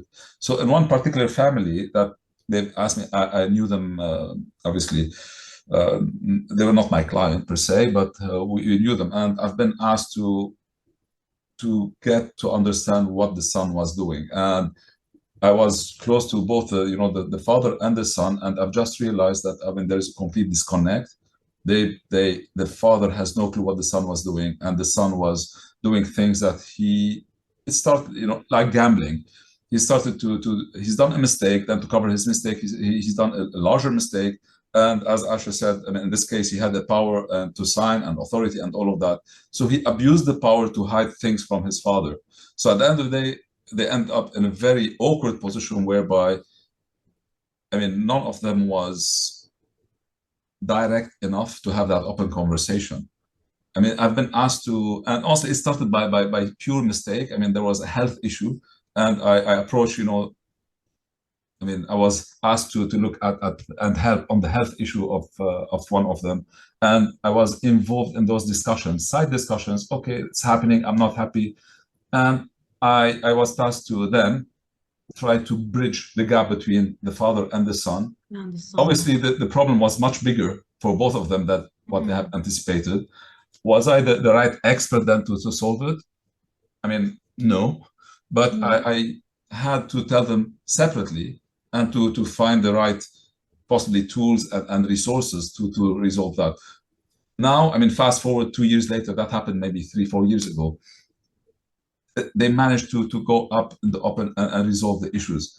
But if it wasn't for possibly me being asked accidentally to get involved in something, I knew that the problem was much bigger. So the family office cannot be, the expert in everything, but you need to be able to open what I call uneasy discussion. You have to be as comfortable with yourself to be direct and to take a distance. You need to make sure that you understand your boundaries, take a distance, but at the same time, don't be afraid of saying the truth the way it is, nicely, tactfully. You cannot come to the father and tell him, yeah, your son is an idiot and he's done X, Y, Z. And you cannot come to the son and say, your father is right, and then he will go completely crazy. So, and if you don't know how to say it, bring the experts. There are experts therefore, to deal with those situations. If it's too challenging, definitely you can bring the expert to be the mediators and then just provide choices for the family. Bring 1, 2, 3, let them meet with them, see if the chemistry works, see if the scope will work, and then that will be their job to help the family achieving a resolution. So this is how I'd approach it. Yeah, fantastic. I think that just speaks to the role that the family office should play. So if it's really going to be an advantage for generational wealth planning families and those that are desirous of that, of having very good legacies, I think that the family office that they put together should be one that is robust enough. Either they outsource or they have those competencies, or they are ready to, or they have the experts available to bring in to kind of manage those competencies. I think that is really, so it's not just about. Yeah, you have to be tactful. In one particular investments that we had, it was again a club deal, and what we realized, we're minority investors, but we realized that the son who was running that investment had issues with the business. At some stage, we managed to find out that he was stealing money from the business. We were minority investors, but it happened to know that I know the parents through another friend. So we just contacted them and thought, okay, this is what we know so far. For us, it wasn't a big thing. I could write off my investment and that's it and move on. But through the family friend, we managed to speak to the parents, and the parents at the end of the day were not aware. So in terms of the tactical approach, they came back to all other investors to say, we are going to honor wherever, I mean, although legally, I mean, they didn't have to, but as parents, they were not aware, and it was brought to them, the addiction of their son through, you know, this, I mean, the business metrics, and they had to deal with it. It wasn't easy, but it was done through, you know, the third party connection, and the family at the end of the day, they were made aware, and they took the decision to honor, I mean, practically the financial liability that the son had brought into the business. So there's no one answer. I mean, it could be disastrous, but I mean, the job of the family office, like any other advisor, is to try to find the best way out with the less losses possible. Yeah, yeah. Thank you so much. So Sabila, I'm going to ask you, there's a lot of conversation around AI, technology, and a whole lot of things. So how do you think that plays into the role when it comes to women, empowering women to engage, I mean, to engage more, whether as wealth creators themselves or as members of a family business? How do you think this technology and everything impacts on, plays or has a role of, or impact on women and the ability to create wealth, as well as to also engender generational wealth? Let me phrase the way I understand the question, which is, how is technology impacting wealth management, i.e. if you've got wealth, or the creation of wealth? Is that basically what the question is? Yes. But with more focus on, what would you say would be the benefits that women can harness from it? Yeah. Yes. So I think when it comes to wealth creation, there are two schools of thought, which is, there's one school of thought that says AI is going to get many of the traditional jobs going. There's another school of thought that says, well, AI, the roles have to change, and how people work together with AI, you know, will change. I think the jury is still out on it. With every industrial revolution, we've seen changes in the kind of jobs created. But let's talk about the job of the wealth creation side. Certainly, women who are in businesses should be educating themselves or understanding how AI is going to help their businesses grow, or how can they reduce costs from using AI. And also, what are the investment opportunities in AI? It's going across everything from health sciences to education, to learning apps, etc. So I think that's one area to understand.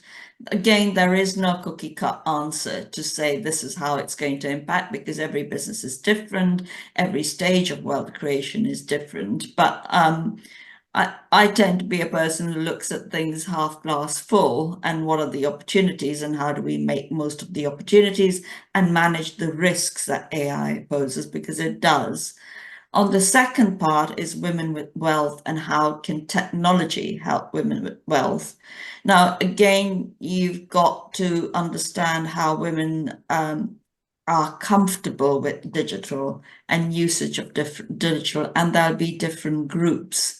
But certainly one area that we've seen is the growth of platforms where women can engage and can talk to each other in a sort of non-judgmental way. And that is quite liked. And also the delivery of communications to these women and delivery of educational courses to these women.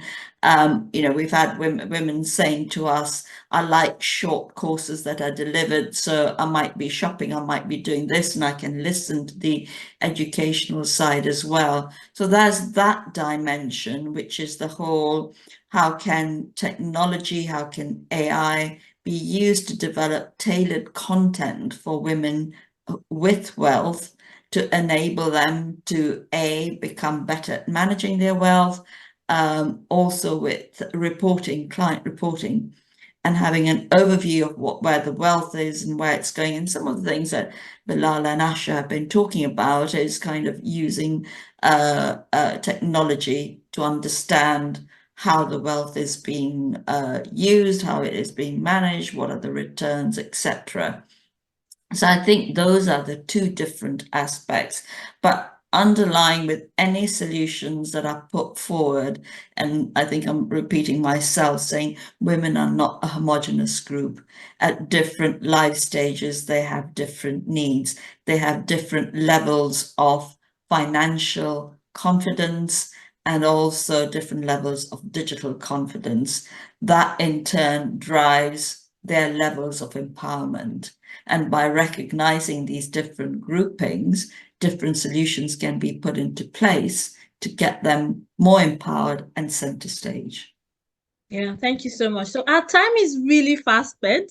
We are even into the time of the second panel, but I'm just going to give each one of us, Sabila, Bilal, and Asha, I'm going to give us 1 minute each to kind of just round up and give us concluding comments as regards the different subject matters, the family office advantage, purposeful legacies, as well as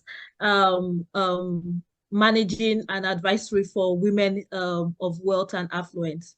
Okay, so I'll start with Asha. Putting me on the spot. Look, concluding thoughts. One of my favorite thing that I usually say is we might be good at whatever we do as advisors, as founders, but there are two actions. One is preventing fire and the other is fighting fire. I have yet to find somebody who's really good at both. So we really need to understand our limitations. And sometimes it's a gender-based thing where you'd find one gender is very good at preventing fire, the other at containing fire or fighting fire. So we need to understand our limitations in whatever role, even if as an advisor, where do we come in? Sometimes we might be very good at putting in all the guardrails in place, and sometimes we might be the one they call in when the proverbial shit hits the ceiling or the fan. So yeah, preventing fire versus fighting fire, understand our limitations and play within those. Yeah, thank you so much. Bilal, you want to jump in? Well, first, I mean, thank you, Asha, for taking one for the team.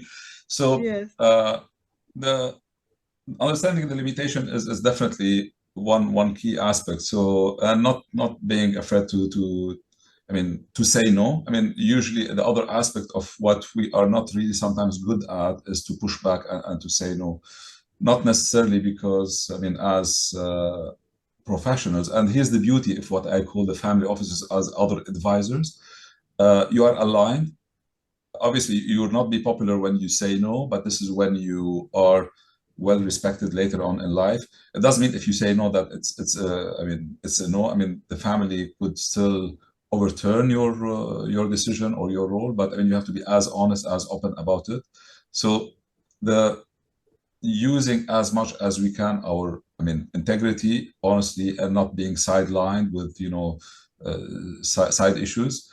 That's the critical thing for family offices and professionals. So you have to keep your ethics, as well as as Asha said, understanding our limitations to bring in the resources needed when we have those shortages.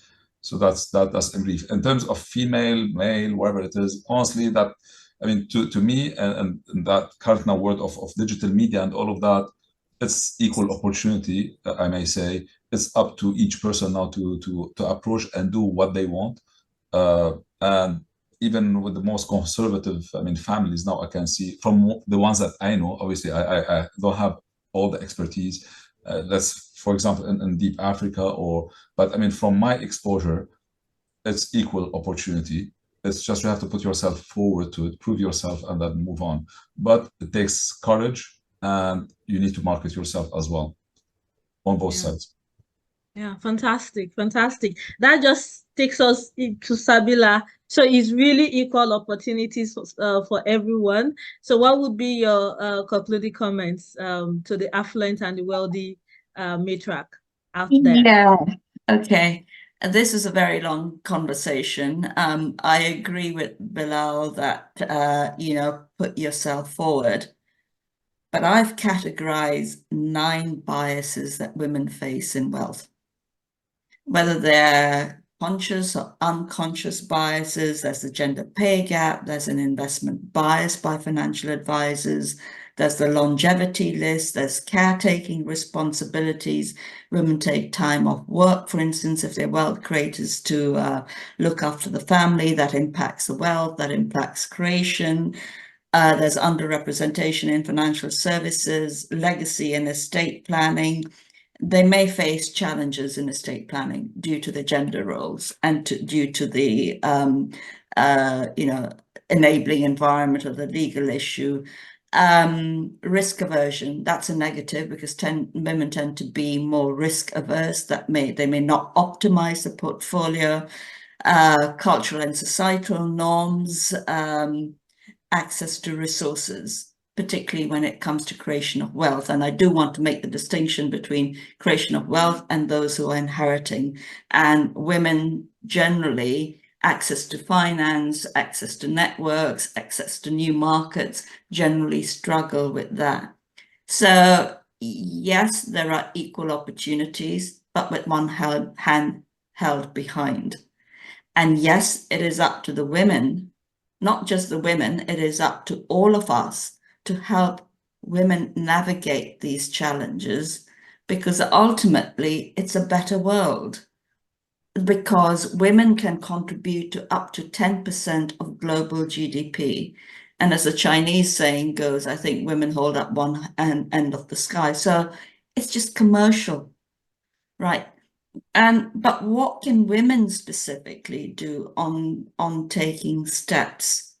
I keep coming back to empower themselves through knowledge, educate themselves on financial matters, seek financial advice, understand who are the good advisors who will recognize that there are limitations and help them work within the limitations, build a diversified investment portfolio, harness their skills of long-term financial planning, of nurturing, of ensuring that the wealth has a life of its own.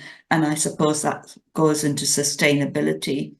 Engage in similar like-minded groups to exchange ideas, to understand how they can grow, and participate in activity within the families. Now I'm going to those who've got inherited wealth, in financial planning and decision-making.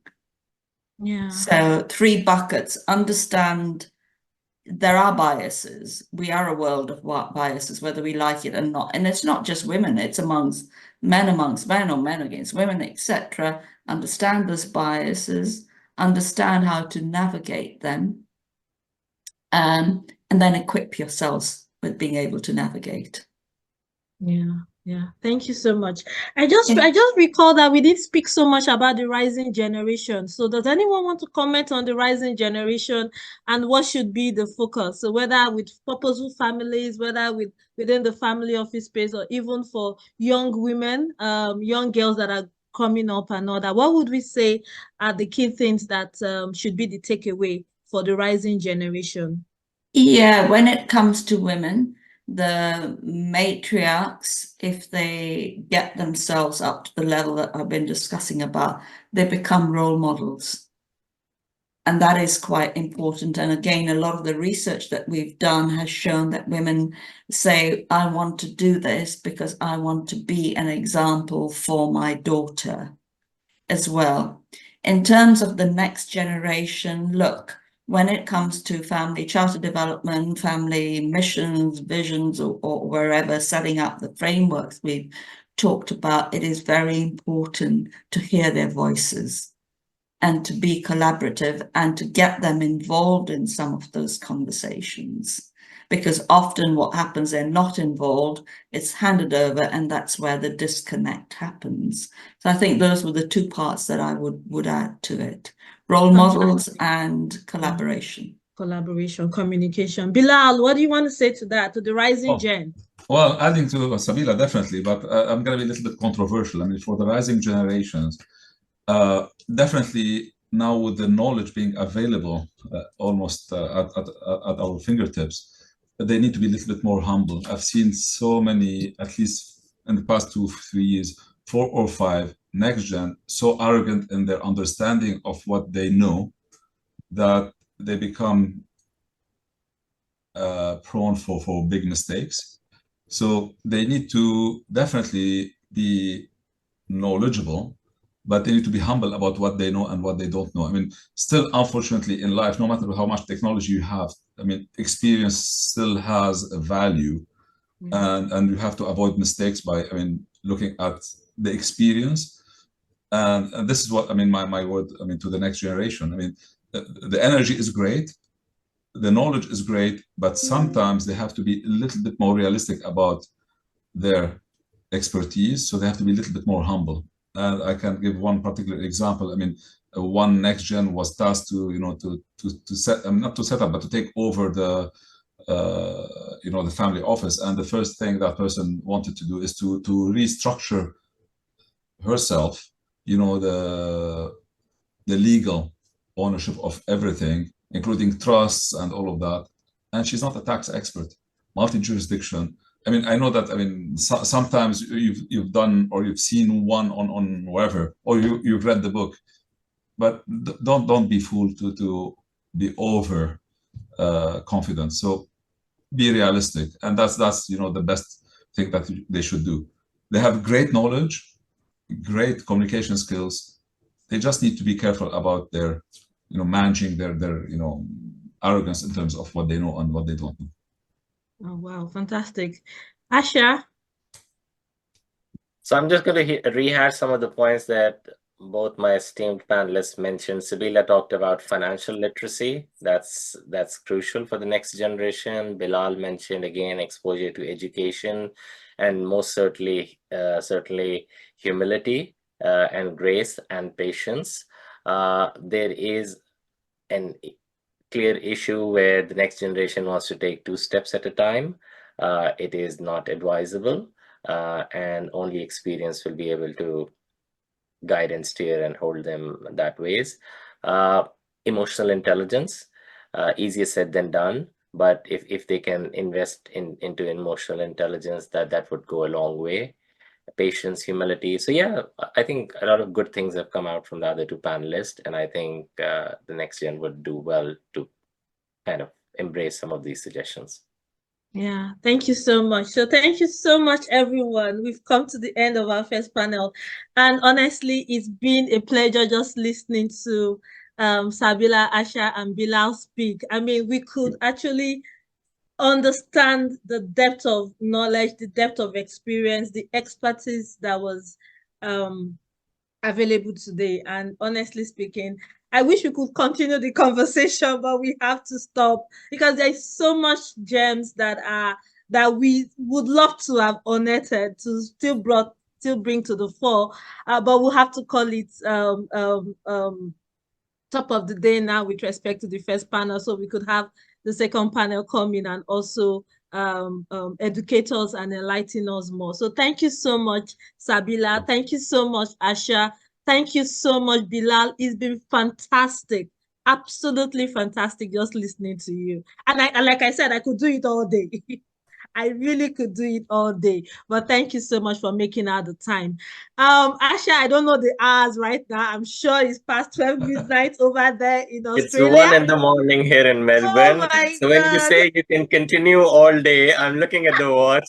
It's 1 in the morning. That is all night. Yes. I hope you are watching the Australian Open. I hope you are watching the Australian Open. Yeah. I'm hoping somebody new picks it up this year. Okay. Yeah, one of the rising stars. Hang around because I'm very interested in the second panel as well. Yeah. Okay. Thank you so much. Thank you so much. Thank you very much. Have a lovely day. Thank you so much now. Yeah. Okay. So we will just take like a 5-minute water break, and we will come back to start off with the second panel. So we'll take a 5-minute water break. Okay. So yeah, thank you everyone. So we'll just continue with the second panel. So it's my great pleasure. Thank you so much to our second panelist for your patience. It's really been astounding. But like we've already shared, we are trying to make sure that the industry that we serve, that the clients that we serve, that they do get value and they understand what are the issues that they should be cognizant of. And really, when you work within the wealth management space, the family wealth management space, and all that, you do tend to have to want to get to the nitty-gritty, the granular details. I mean, it becomes really, because that's really the value that you put on the table. So my sincere apologies that we overspend our time. Kieran, thank you so much.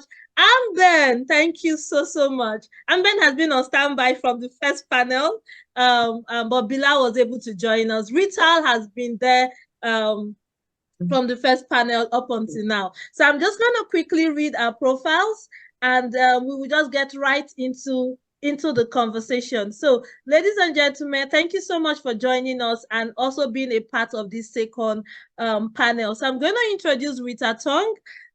Rita Tong is joining us, and I mean, she has been here for about 2 hours plus already. Rita has over 20 years of experience as a financial advisor in Hong Kong, advising clients from all around the world. She is a certified financial planner in Hong Kong since 2009.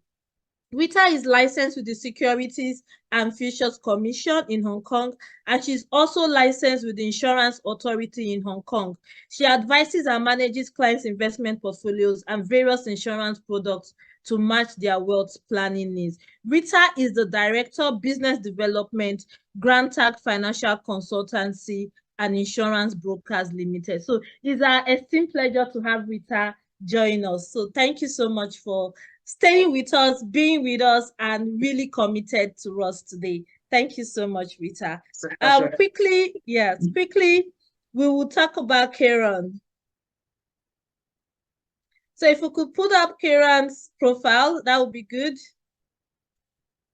Kieran is the General Manager UK for SIP Medical Family Office. He has more than 25 years experience and is very well known in the international health insurance market. In 2022, he joined SIP Medical Family Office, a Zurich and Swiss-based company. He joined them as the UK General Manager with mandate to set up and manage the UK entity. Kieran has worked for Bupa, Signal, and most recently, Now Health International, where he was General Manager, UK and Europe. Following the Brexit, Kieran switched to become an intermediary consultant for SIP and uses his experience to serve private and commercial clients. With his experience, he has significant experience as both an insurer and intermediary. So Kieran offers a great deal of industry knowledge and experience, which, as always, Kieran is happy to share. Thank you so much for staying with us and just keeping with us for the 2 hours plus that we've been having this session. Thank you for joining us, Kieran. And to a wonderful person, a very, very inspiring individual, Anbern. Anbern is joining us from Chicago. And I know she joined right about 5:30 in the morning, thereabouts. So it's really a pleasure to have Anbern stay with us and want to share as much of what she does on a day-to-day with us. Anytime I think about Anbern, I think about a communications expert. So if you do have issues within your families, if there are issues with conflict, communication issues, family conflicts, managing family dynamics and all that, that is what Anbern does. And she does it so well as the facilitator family play at the Guarrine group. So she uses fun as a tool for learning, for communication, planning with respect to family businesses and families of wealth. Anbern is an experienced facilitator with a demonstrated history of working in professional training and coaching. She has worked with different family businesses since 2009. She helps to craft their governance structures. She facilitates families meetings, teams building, and retreats. She's skilled in using games and play for training program, for the design, training, delivery, coaching, strategic planning, and leadership development of families. I know this so well. I call her the communications expert when it comes to family owning businesses, when it comes to wealthy families and the like. So thank you so much, Anbern, for keeping up with us and staying true to this time. So I'm going to ask us now, Rita, Anbern, and Kieran, just let us know what are the dynamics, what are the trends and dynamics that are shaping the industry, whether it's the insurance wealth planning industry, whether it's the health insurance planning industry, or whether it's the managing families, managing family dynamics, managing conflict. So what are the trends and dynamics that are shaping the lives of affluent and wealthy families in the spaces that we operate? Over to you, Rita. Yes. Okay, there are a few main points, which I found out, okay, after this, especially like pandemic. Okay, so the global pandemic outbreak and the geographical tension as well. I think it bounds to increase the international mobility of the high net worth individuals. It raises the concern on a comprehensive international health insurance, sufficient life coverage to provide liquidity for the family, and a proper family succession planning due to the unexpected misfortunes as well. And also, since the COVID outbreak, people are used to mobile working. They are seeking options in residency and citizenship for personal and asset security. The increased mobility of the high net worth individual results in asset allocation in various jurisdictions, and the proper use of insurance products such as PPLI can facilitate consolidation of the assets while enjoying tax efficiency. I also reckon Asia will continue to be the world's fastest growing region. Countries including China, India, and ASEAN are expected to enjoy the highest GDP growth than other parts of the world. Therefore, an increase in investment exposure and interest to traveling to Asia is likely to take place in the future. And another point I would want to make is the growing in acceptance of cryptocurrency in the portfolio can also offer a risk diversification, as it is relatively enjoying a lower correlation to other asset classes. Yeah, so that's my observation. Yeah. Thank you so much. Yeah. You just practically spoke to insurance and its benefits, whether it's health, whether it's investment planning, and the entire mix. And I like that you mentioned private placement life insurance. I know that we are going to still speak about that and create as much knowledge. So Kieran, what do you want to tell us about the trends and dynamics that you're seeing? Thanks, Mercy. Well, firstly, thanks for having me. It's a pleasure to be here. I'm more with maybe a focus on health insurance specifically to start off with. I very much agree with what Rita was saying in terms of we're now sort of coming out of the pandemic and that actually created some more possibilities and opportunities, but also some challenges for the actual insurers in the provision of health insurance. But from the previous session where we were talking about where traditionally a health insurance plan would cover the primary care, somebody's sick and needs to get sorted, it's become more about preventative care, wellness, and in particular where through the pandemic not only were we as individuals working more remotely, but the insurers themselves had to be geared up to that. And one of the great innovations that we saw was the introduction of online and digital medicine. And so if we link that mobily, where you have, say, maybe services coming out of Europe that could be offered across the world and including Africa.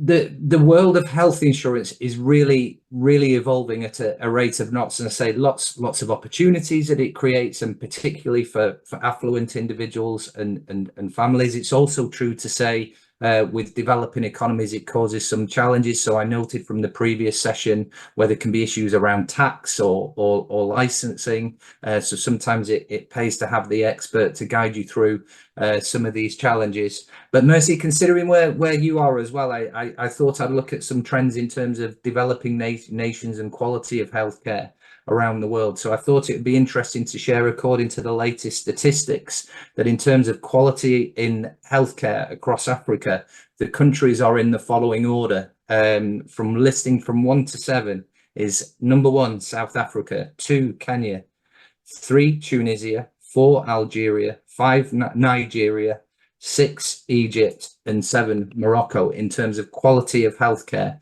which comes into a number of factors in terms of equipment, facilities, quality of care, etc. So when you start to equate that more to family offices or affluent people who may have that luxury for what is the most emotive of all insurances, it's maybe a good idea to think about the mobility. Just really understanding what Rita said was a really important point, not just post-pandemic, but with world tensions at the moment, for those more affluent people who can move and relocate. So where you can maybe choose to have a local insurance, you can often see the benefits of an international insurance. But just conscious of my time as well. So is that okay for starters? Yeah. Fantastic. I can't wait for you to really talk about what you do at your medical family office. I'm really looking forward to you telling us what the services entail and how and the value that you provide at SIP to families and individuals of wealth. So thank you so much for making those and telling us that South Africa, at least we do have good some good. I mean, we are not just all how will I put it, at the mercies of either Europe, Asia, or other when it comes to good medical facilities to take care of our own. So just mentioning the countries where we have good medical facilities for insurance planning purposes, for health insurance planning purposes, that can take care of the health and needs of the affluent and wealthy. I mean, it's really comforting that to know that we do have some reputable medical facilities in Africa, and you're not sending us to go to Europe or go to some other location outside our shores. So Anbern, so let's talk about the trends and dynamics that you have experienced working with families, individuals, and groups. Yeah. So for me, I might be, just because of my focus and my interest, I am looking at what conversations are people having. And one of the conversations is Rita and Kieran talked about the pandemic. And so there's a lot of conversation, realizing that even though people are wealthy, that they're not really immune to such a global event. Health-wise, there really isn't any, like, there's not like a shield that you can wear to prevent you from getting the after effects of a pandemic. Another conversation that I'm seeing is the development of social justice awareness, and what are the roles that family businesses and the family wealth is taking, or what role are they playing in regards to social justice. And then also there's a rising trend of giving the next generation a seat at the table and giving them space to kind of give their thoughts and be part of the decision-making process that we haven't really seen, or at least it hasn't been documented in the generations before. So again, for starters, and then I like what Rita had said too about the concern for peace and stability in different parts of the world, and how that affects the individuals, where they put their wealth, in what space in the world that they're putting their wealth in. Yeah, thank you. Thank you so much for that, Anbern. Yeah, so Rita, I'm going to ask you now to just take us through the role for affluent and wealthy families. What role, if any, does insurance play in their lives? Oh yeah, sure. Okay. I think the most common objective of insurance, here I'm referring mainly to a life insurance. Okay. Yeah, is to provide family protection by offering liquidity before the probate is done. And apart from that, it also offers security in the portfolio, which is ideal to be used for education and also retirement funding as well. Yeah. And insurance policy, they also can play a role of asset equalization on wealth transfer among the family members. Yeah, and it can also be used for estate duty settlement. Due to the leveraging effect of the life insurance policy, it can also create a bigger estate for the next generation. Yeah, and it's widely adopted for charity purposes as well, because it can be funded by the foundation. And the process paid will be distributed to the foundation to fund the continued gift. And a life policy with a buy-sell agreement are proven to be the most cost-effective solution in family business succession planning as well. It ensures a fair distribution of the business interests among family members without upsetting harmony, and the appointment of a successor who is willing and capable to run the business as well. Yeah. Yeah, that's fine. Thank you so much for breaking it down. So we do really need to take a whole lot more attention when it comes to the benefits that insurance planning just holds for affluent and individuals and families of wealth. It is very significant. And yeah, so thank you for that. Kieran, I want you to talk to us about SIP Medical Family Office. So just let us know. So what's the value that Kieran brings to the table for his clients? What does SIP do? How can you make clients' lives a lot more meaningful and help them with longevity, health, good health, and thereabouts? So what do you do in your medical family office? Yeah, sure. Mercy, if I can just say, adding to what Rita said, and getting into some more granular detail about the importance of such insurance policies. So I just want to add first is, and we were talking about the younger generations, right? So one of the challenges we have, whether it's a life insurance policy, but also a health insurance policy, is you have this thing called underwriting. And that can really influence the terms, the pricing, and particularly in health insurance, the younger you can catch and get the cover, the better, because you have best of health. Don't leave your health and life insurance till it's too late, because often you can be excluded for your pre-existing medical conditions, or your premiums go up. So just a little bit of granular information for those that are seriously looking at health or protection insurance as a good idea. But a little bit more about SIP, since you asked. SIP stands for Swiss Insurance Partners, and I say we kind of split ourselves into two parts, really, in relation to health insurance and protection policies such as life insurance. It is about the independent and whole of market view of placing those policies in the first place, particularly in health insurance. Those such insurance policies tend to be annually renewable. And of course, if we're thinking about family offices or our private clients, even companies, as time goes on, circumstances may change. So by having that annual renewal, as well as just placing a new customer for the first time, it's an opportunity to review circumstances and situations. Maybe a good example for an affluent client is they have changed their location. But it's about using all that. We've been in existence for 25 years, and if maybe some of you will be aware how international in health insurance came to be, but how maybe it's a different face today than what it was, say, 25 years ago. It's about just giving that expert view to our customers and our clients, but also over that time where we've built up really strong relationships with the majority of providers, and with every client being different, that we can find the best match, the best solution for a particular client. So just to give you an example, maybe we have a client who's looking to relocate to Dubai.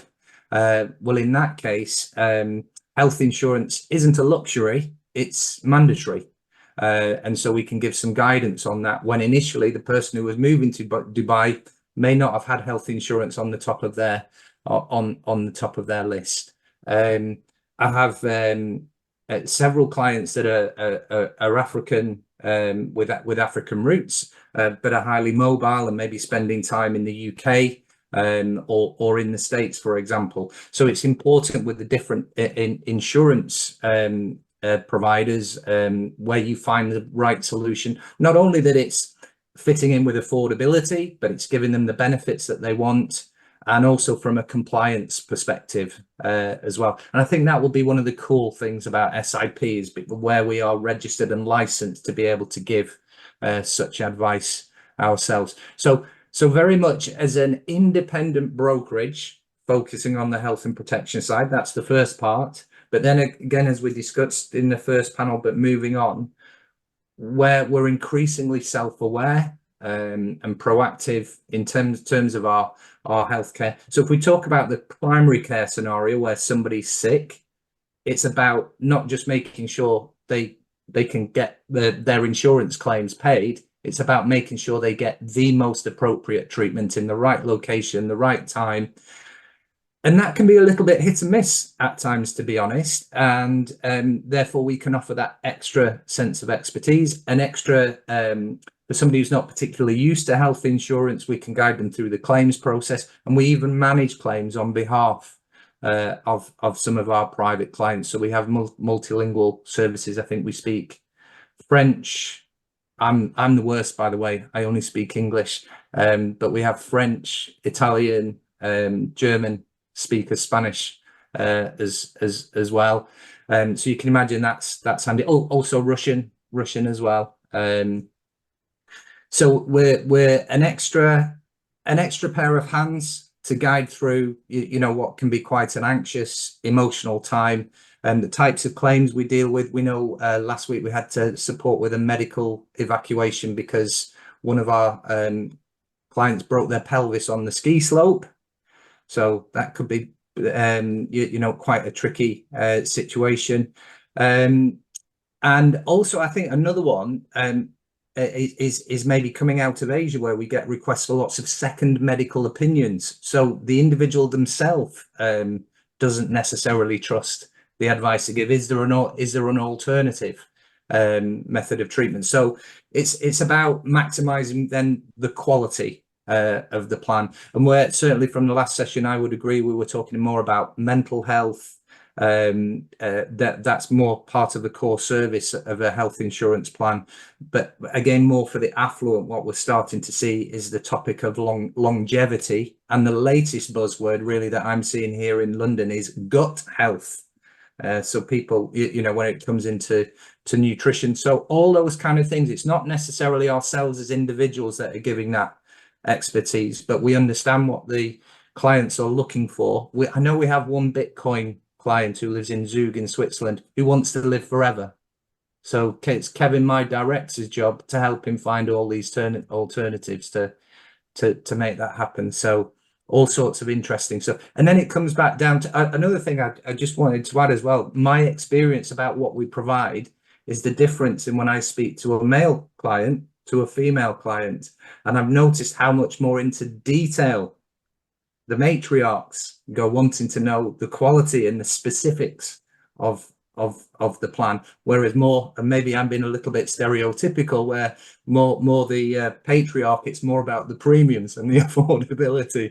So you have everything and in between. Does that help, Mercy? Yes, it does. Yes, it does. I think for me, what was very instructive was the fact that you said it's very important for us to set up these plans when you're earlier in age. I mean, earlier in life, when you're of a younger age than when you are of an older age, because then the premium that you have to pay becomes a lot more significant. So it's very, very instructive to know. I'm probably going to ask you as a follow-on question that does it mean that you keep rolling over your, I mean, so you start your premium maybe from your 30s, your 35, your 40, you start paying those premiums. Does it roll over up until when you get to your 80s and 90s, or and you will not have a situation where you are told that you don't have coverage, but because you've stayed that all those years, they would cover you up until old age? Is that how it works? Or you will just have to pay a higher premium and there's no exclusion when you are of an older age? Is that how it works?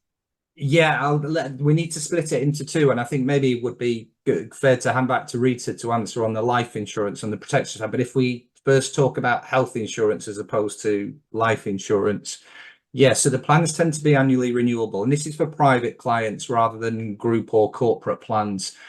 They tend to go on for life, so there's no end date. That's not necessarily the case anyway if you're looking at a domestic plan, so we warn against that. But certainly in terms of the panel of insurers we work with, once you have the plan, it's annually renewable, it's for life. One of the challenges with it is that the premiums tend to be age rated.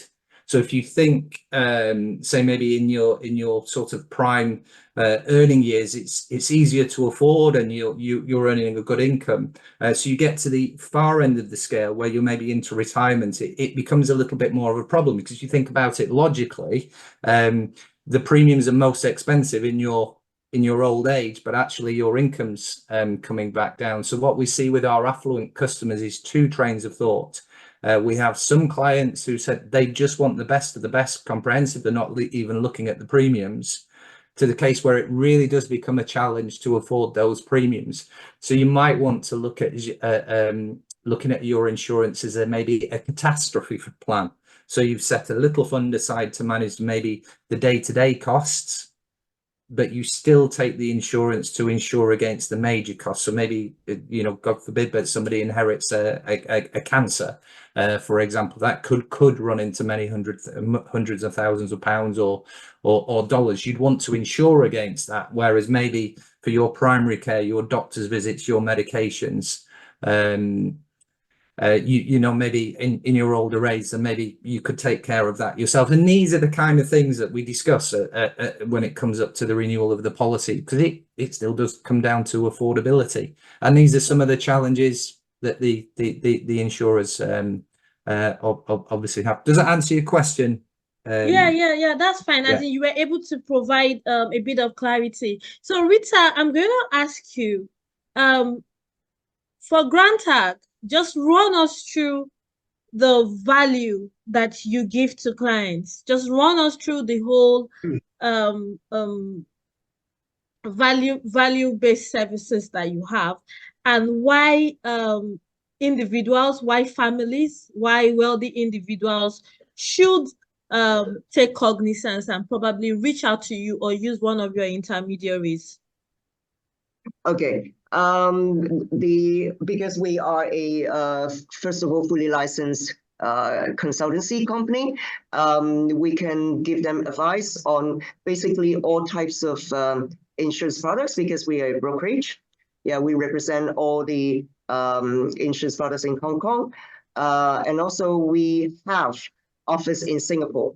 Yeah. So basically, we can also offer clients a very diversified portfolio in terms of if the clients would like to have a Singapore jurisdictions insurance product, we can also provide, with our Singapore, through our Singapore colleagues.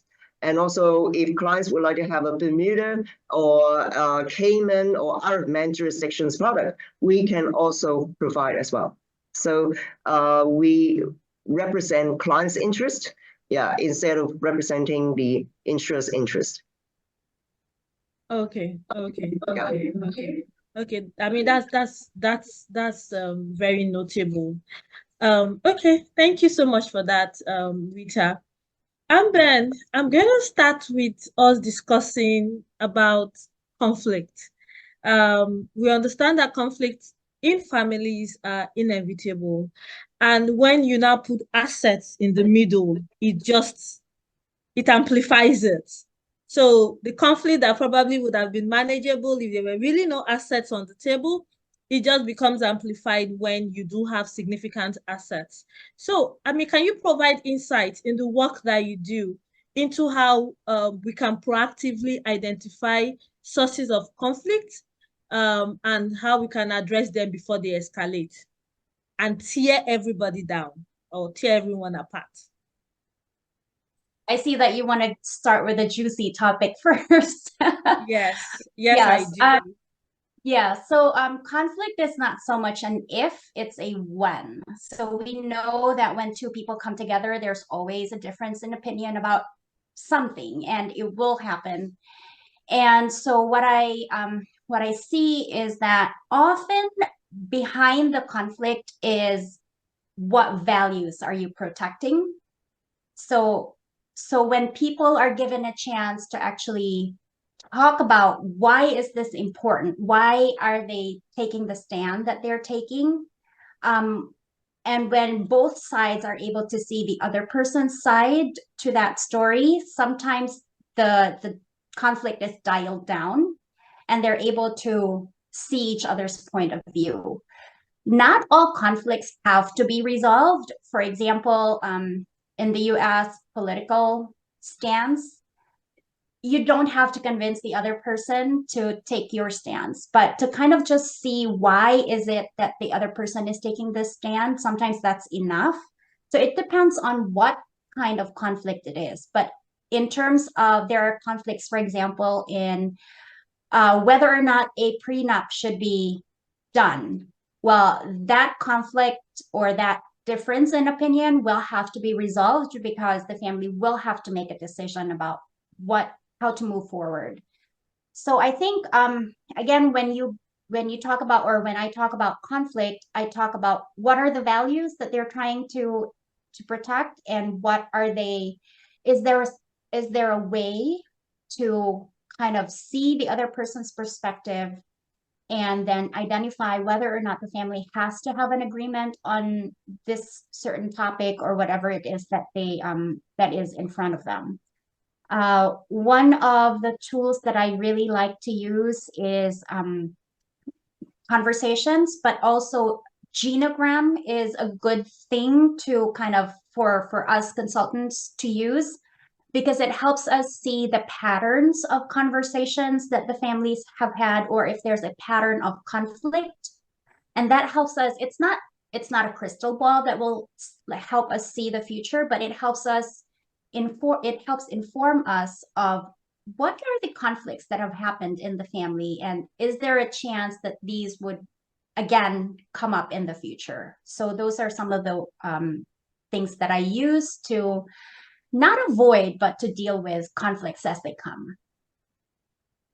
Yeah. Okay. Thank you. Thank you so much for that, Anbern. So let's talk a bit about communication with families and individuals, affluent and wealthy.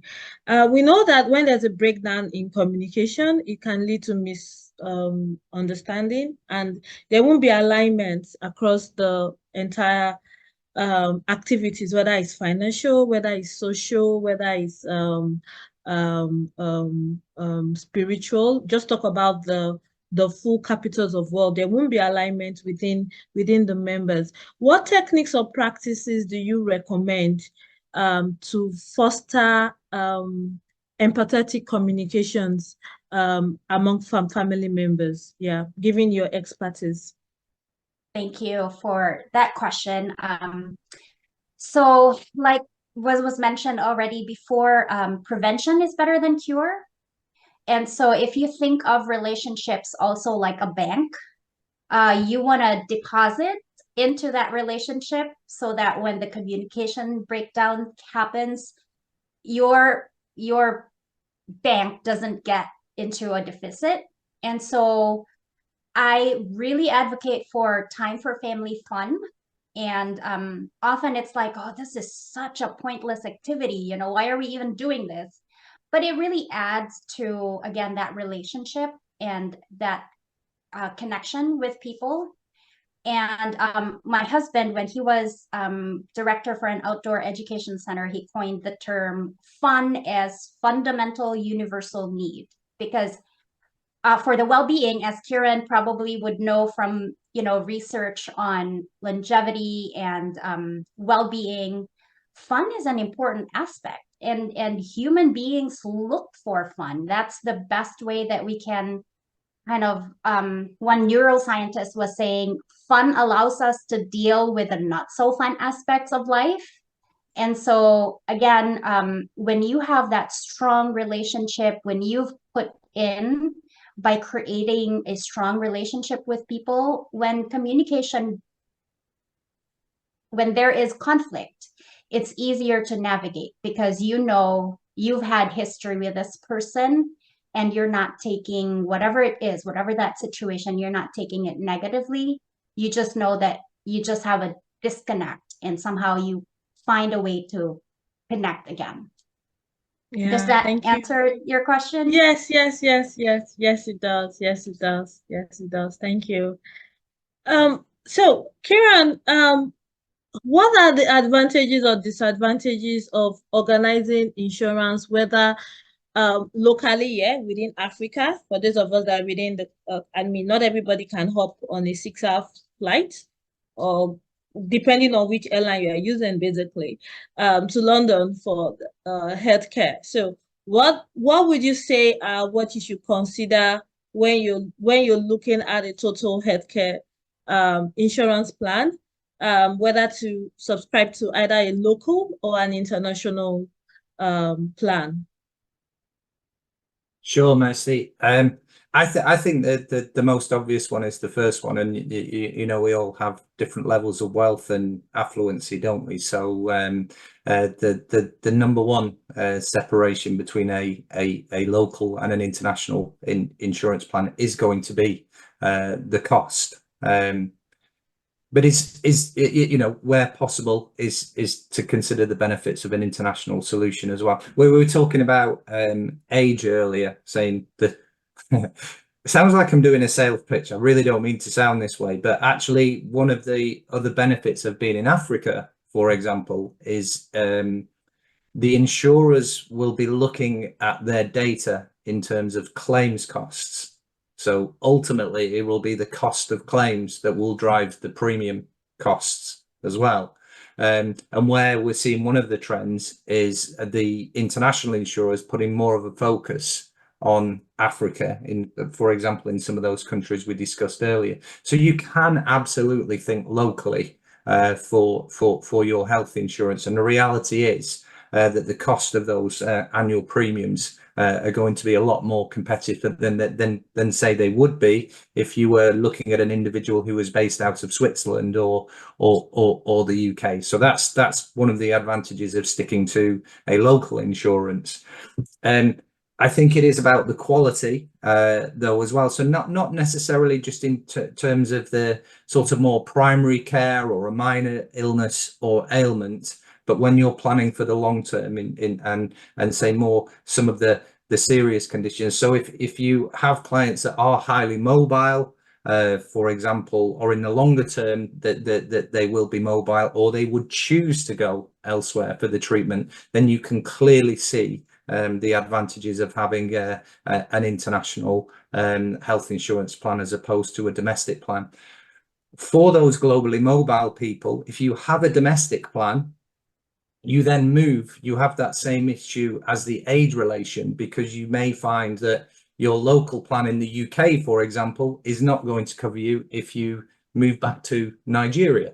So again, the advantage of an international plan is you get that continuity if you like. And again, for those then that are in that fortunate position to have that luxury, then it's a very, very good idea. And that's what we often see and would always therefore be recommending, if you can afford it, to take an international plan. The international plans, if you compare, they all come with a sort of standardized table of benefits. So you see your hospitalization benefits first, and then what we class as your outpatient benefits. So these are things like your doctor's visits or visiting the specialist. But overall, and on average, you'd see that an international plan tends to have richer cover.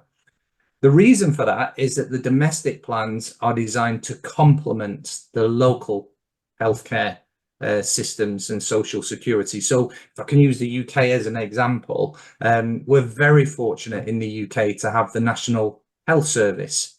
And so for the most part, where the health insurance comes in, and it's more popular than ever now, right now, domestic insurance, because of the cost of living crisis we're having, it's designed to complement what the NHS doesn't always already provide.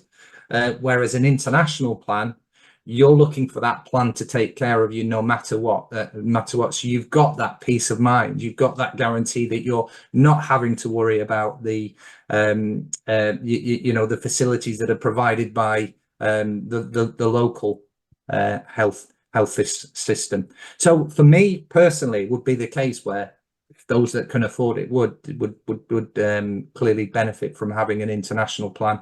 That's not always possible for everybody. That's the reality of the situation. And so we wouldn't, disrespect or rule out the idea of having a local insurance. It could be a good idea. And very mindful, as I say, looking at some of the trends as you're, it's a difficult one to define what is a developing or already developed economy. But what we are seeing is say maybe some of the Western or European insurers, as it were, traditionally now starting really to focus more on Africa and regional markets in particular.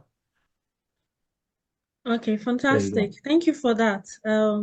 Yeah, thank you so much for that. Yeah, that was really instructive. So Rita, I'm going to ask you that how do you integrate insurance into a wealth management plan, a holistic plan, and what considerations would you bring to bear when you're trying to create that holistic wealth planning strategy? Okay, I will consider there are 5 key aspects. First of all, risk diversification, currency denominations, and the liquidity of various asset classes. Secondly, it is the transferability and global portability of the investment vehicles. The third aspect is the tax efficiency. The fourth one is to ensure a smooth transfer of assets for succession planning. Lastly is the confidentiality of the wealth distribution. So if the client wants to integrate insurance plan into the wealth management portfolio, they can invest in a participating policy, which offers multi-currency options with global diversification of fixed income and equities, but with a high guarantee. Dividends are delivered through a smoothing mechanism to ensure a low volatility of the performance. Currency denomination of the policy is switchable at discretion of the client. It is internationally portable, as cash value can also be withdrawn online and remitted to designated bank account globally. And the assets are accumulated in the policy tax-free, and policy is paid out instantly upon the death of the life insured without probate. It can be passed on through generations infinitely in making use of some of the legacy planning options. Most importantly, beneficiaries and allocation of the wealth distributions are kept confidential to avoid family disputes. Yeah. Okay, thank you for that. Yeah, I was just going to do as a follow-up question would be that what are the common challenges or misconceptions that people have about insurance? I mean, really planning for insurance as part of their wealth management strategy. What are the misconceptions or challenges that you've encountered? think some of the common challenges are people think, oh, they don't need insurance coverage as they're too young and don't have a family. But however, it's always ideal to buy insurance at young age when they are insurable and the premium is low. Some people may think that insurance is expensive, but actually there are various types of products with premium levels subject to product features, benefits, which suit everyone's different individuals' needs. And of course, they need some professional advice as well on this aspect. Yes, and some people think that, they'd rather put money into savings and investments instead of insurance, as they cannot actually benefit from the value. However, insurance forms the foundation of the financial planning pyramid. So in case of any misfortunes, the family actually does not need to use their savings and investments to cover the liabilities, such as mortgage and debt. It can therefore help to protect the family wealth. Yeah. So, and some people think that all insurance policy, they requires medical underwriting, or they are only payable at death. However, there are some participating savings policies with flexibility in allowing regular withdrawal during a lifetime to meet target savings needs, and no medical underwriting is required. Yeah. And product features are also in place to facilitate legacy planning as well. It's payable either upon death or surrender. Okay, yeah, I think I like that part, that really the investment part of it. I think I like that. We're going to speak a little bit more on the investment part, but I think I like the part that Anbern, you want to say something?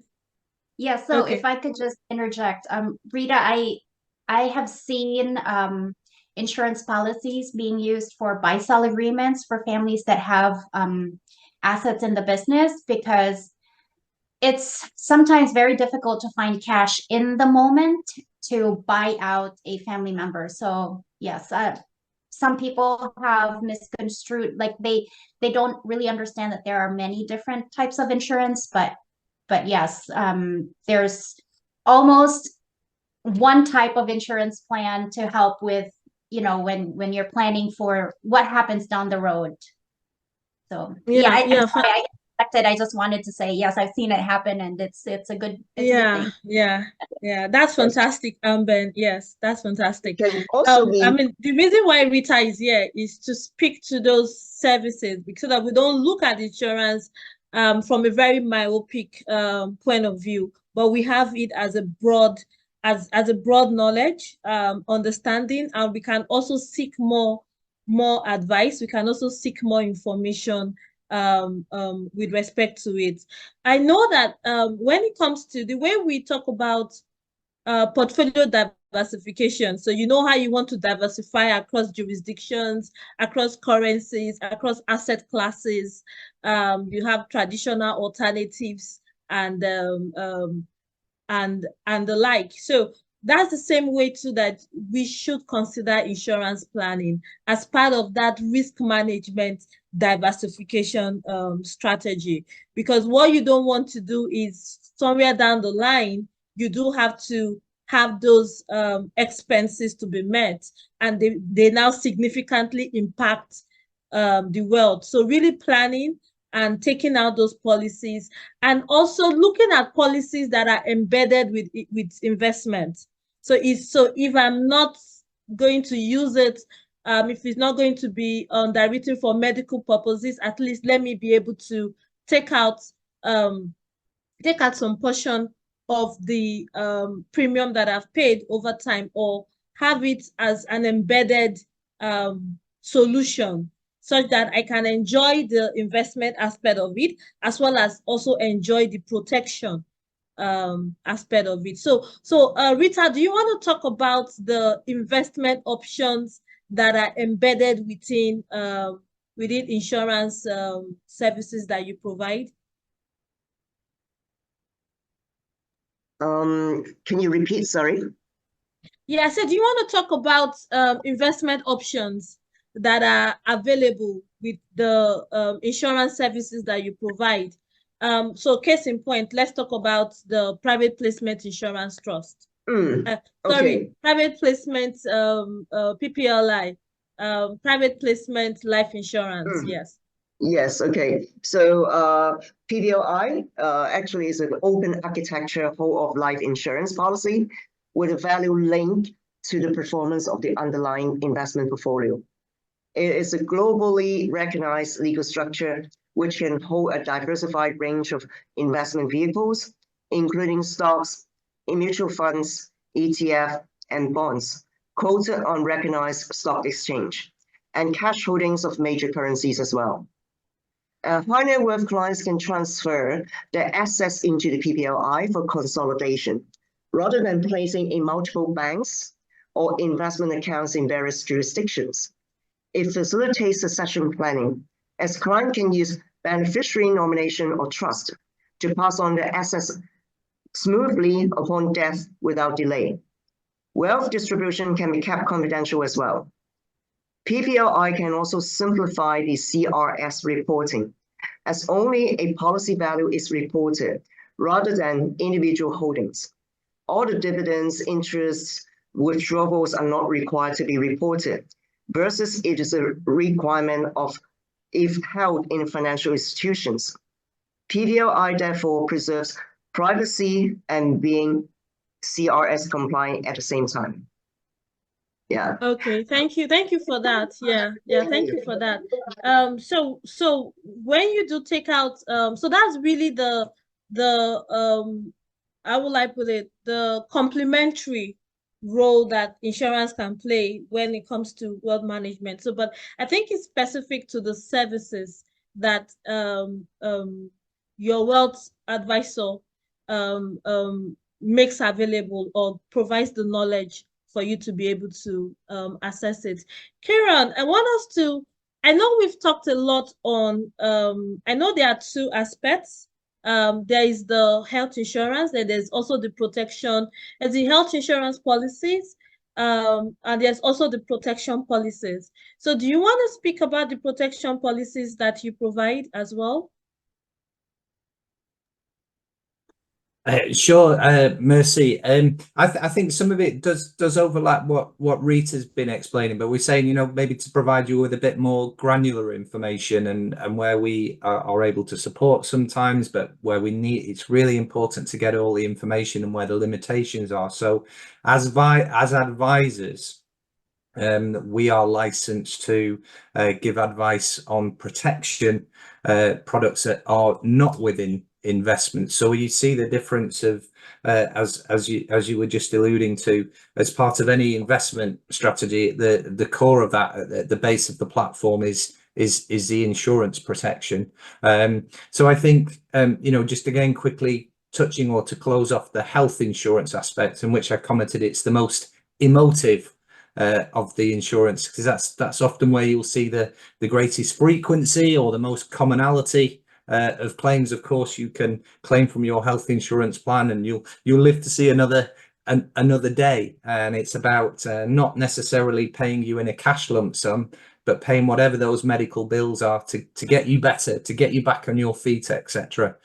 More the focus on the protection side, and where it is purely as an insurance, is to protect your financial wealth, and perhaps to keep it more at a basic level. The most obvious one to me, and to say why everybody should be thinking of an insurance plan ahead of the wealth, would be a straightforward life insurance plan to protect your property in the event that either yourself as the main income earner or your partner should pass away. That in that event, should either whether it's you or a loved one pass away, that the insurer pays out a lump sum, not only that would cover the debt on that property, but potentially to plan for the future, to give that family some respite, whether it's the spouse that's left behind or other family members. And so rather than relying on the wealth to cope with that, you can take out an insurance plan too. And, you know, when you're looking at the amounts that you'd want to insure against, or the sum that you'd like to pay out, you could be thinking of any one of a number of different factors. So this is now coming more onto the protection side. And again, maybe trying to keep it at a basic level where you have life insurance, which is just describing that one event where you would pass away, where somebody would die. I don't know the level of awareness on this webinar today, but then next in line, I would say the next most common policy is what we'd refer to as a critical illness plan. So you may actually survive an illness or an injury, but as a result of that critical illness, that you're not able to work or carry on in the same way. So you can insure against that eventuality as well. And usually a critical illness plan would pay out as a lump sum, and has actually just happened to my brother as well, who thankfully has made it through, but he would very much benefit now from having the critical illness cover. It's more available on domestic markets than internationally, but your next level is what I would then describe, and it would be good to see with Rita whether she shares the same terminology or definition, but an income protection plan. And this becomes more so a luxury, I would say, for more, because it's a higher premium. But again, where you wouldn't necessarily pass away because of an illness or an injury, but certainly more so as a result of an accident or an illness where you're not going to be able to work in the long term. And what an income protection plan would do, depending on the levels that you set it, is through to death would provide a regular income. And you can clearly see the benefits of that, of having that as an insurance rather than relying on your wealth and your savings to have. So these are the types of policies on the protection side that we offer. I just have to say with a footnote, the life and the critical illness cover is relatively straightforward on an international basis. The income protection policies right now on an international basis for private clients are quite difficult to come by. Maybe there'll be some people on the call listening in from a group level or a corporate perspective where group income protection is available on an international basis, but for corporates, and where you'd be looking at a minimum group size of 10 employees or more. So that gives you the insight. But have to stress from an SIP, my company, we're very much geared and focused to advise on the protection side, not on the investment side. And I think that's maybe where more Rita's organization is licensed, which is one of the challenges itself. And I guess the idea, it's good to have such a webinar, whether you're a family office or the private client, to be able to tap into the experts that can help you to find the right solution. And if I could speak to that too, Kieran. That's one of the benefits I see of working across professionals. The term is blanking out on me, but when I work with families, for example, it's great to have on board, the insurance and the lawyers and the estate planners. And again, because these professionals are able to give their advice, and hopefully this advice is in the service of what does the family want? What is it that the family needs? And there are so many options out there. It's good to have so many professionals and so many advisors on board, because each one brings a different perspective to the table. So I just wanted to kind of interject with that. Yeah. Thank you for that. What we do know and what is the reality within the wealth management space, serving affluent and high net worth individuals is extremely collaborative with other advisors. If you really want to serve the clients and you really want to serve them holistically, then you have to be collaborative. You need to know where the other advisors are, what are the value that you should bring to the table. And you are not the only one that has the expertise, and that might not be your subject of expertise as well. But just understanding that these are the issues that clients should address, or that should be at the forefront of clients' awareness, then I think that just helps. And being collaborative, bringing other advisors on board also helps as well. And yeah, and that's really why we're having these conversations, because we really want to ensure that in providing services to clients, that they are holistic. They are not just looking at it from one very minute area, but you're looking at it from a more broader, inclusive and holistic manner as well. So, Anbern, I'm going to ask you now, what is the role of fun and play in the legacy planning process? So when you, I mean, the work that you do, yeah, somebody would actually think that when you talk about fun and play, that is actually trivial, is not important, is super insignificant. So what is the role that having fun and playing provides when it comes to family dynamics and just group dynamics within families?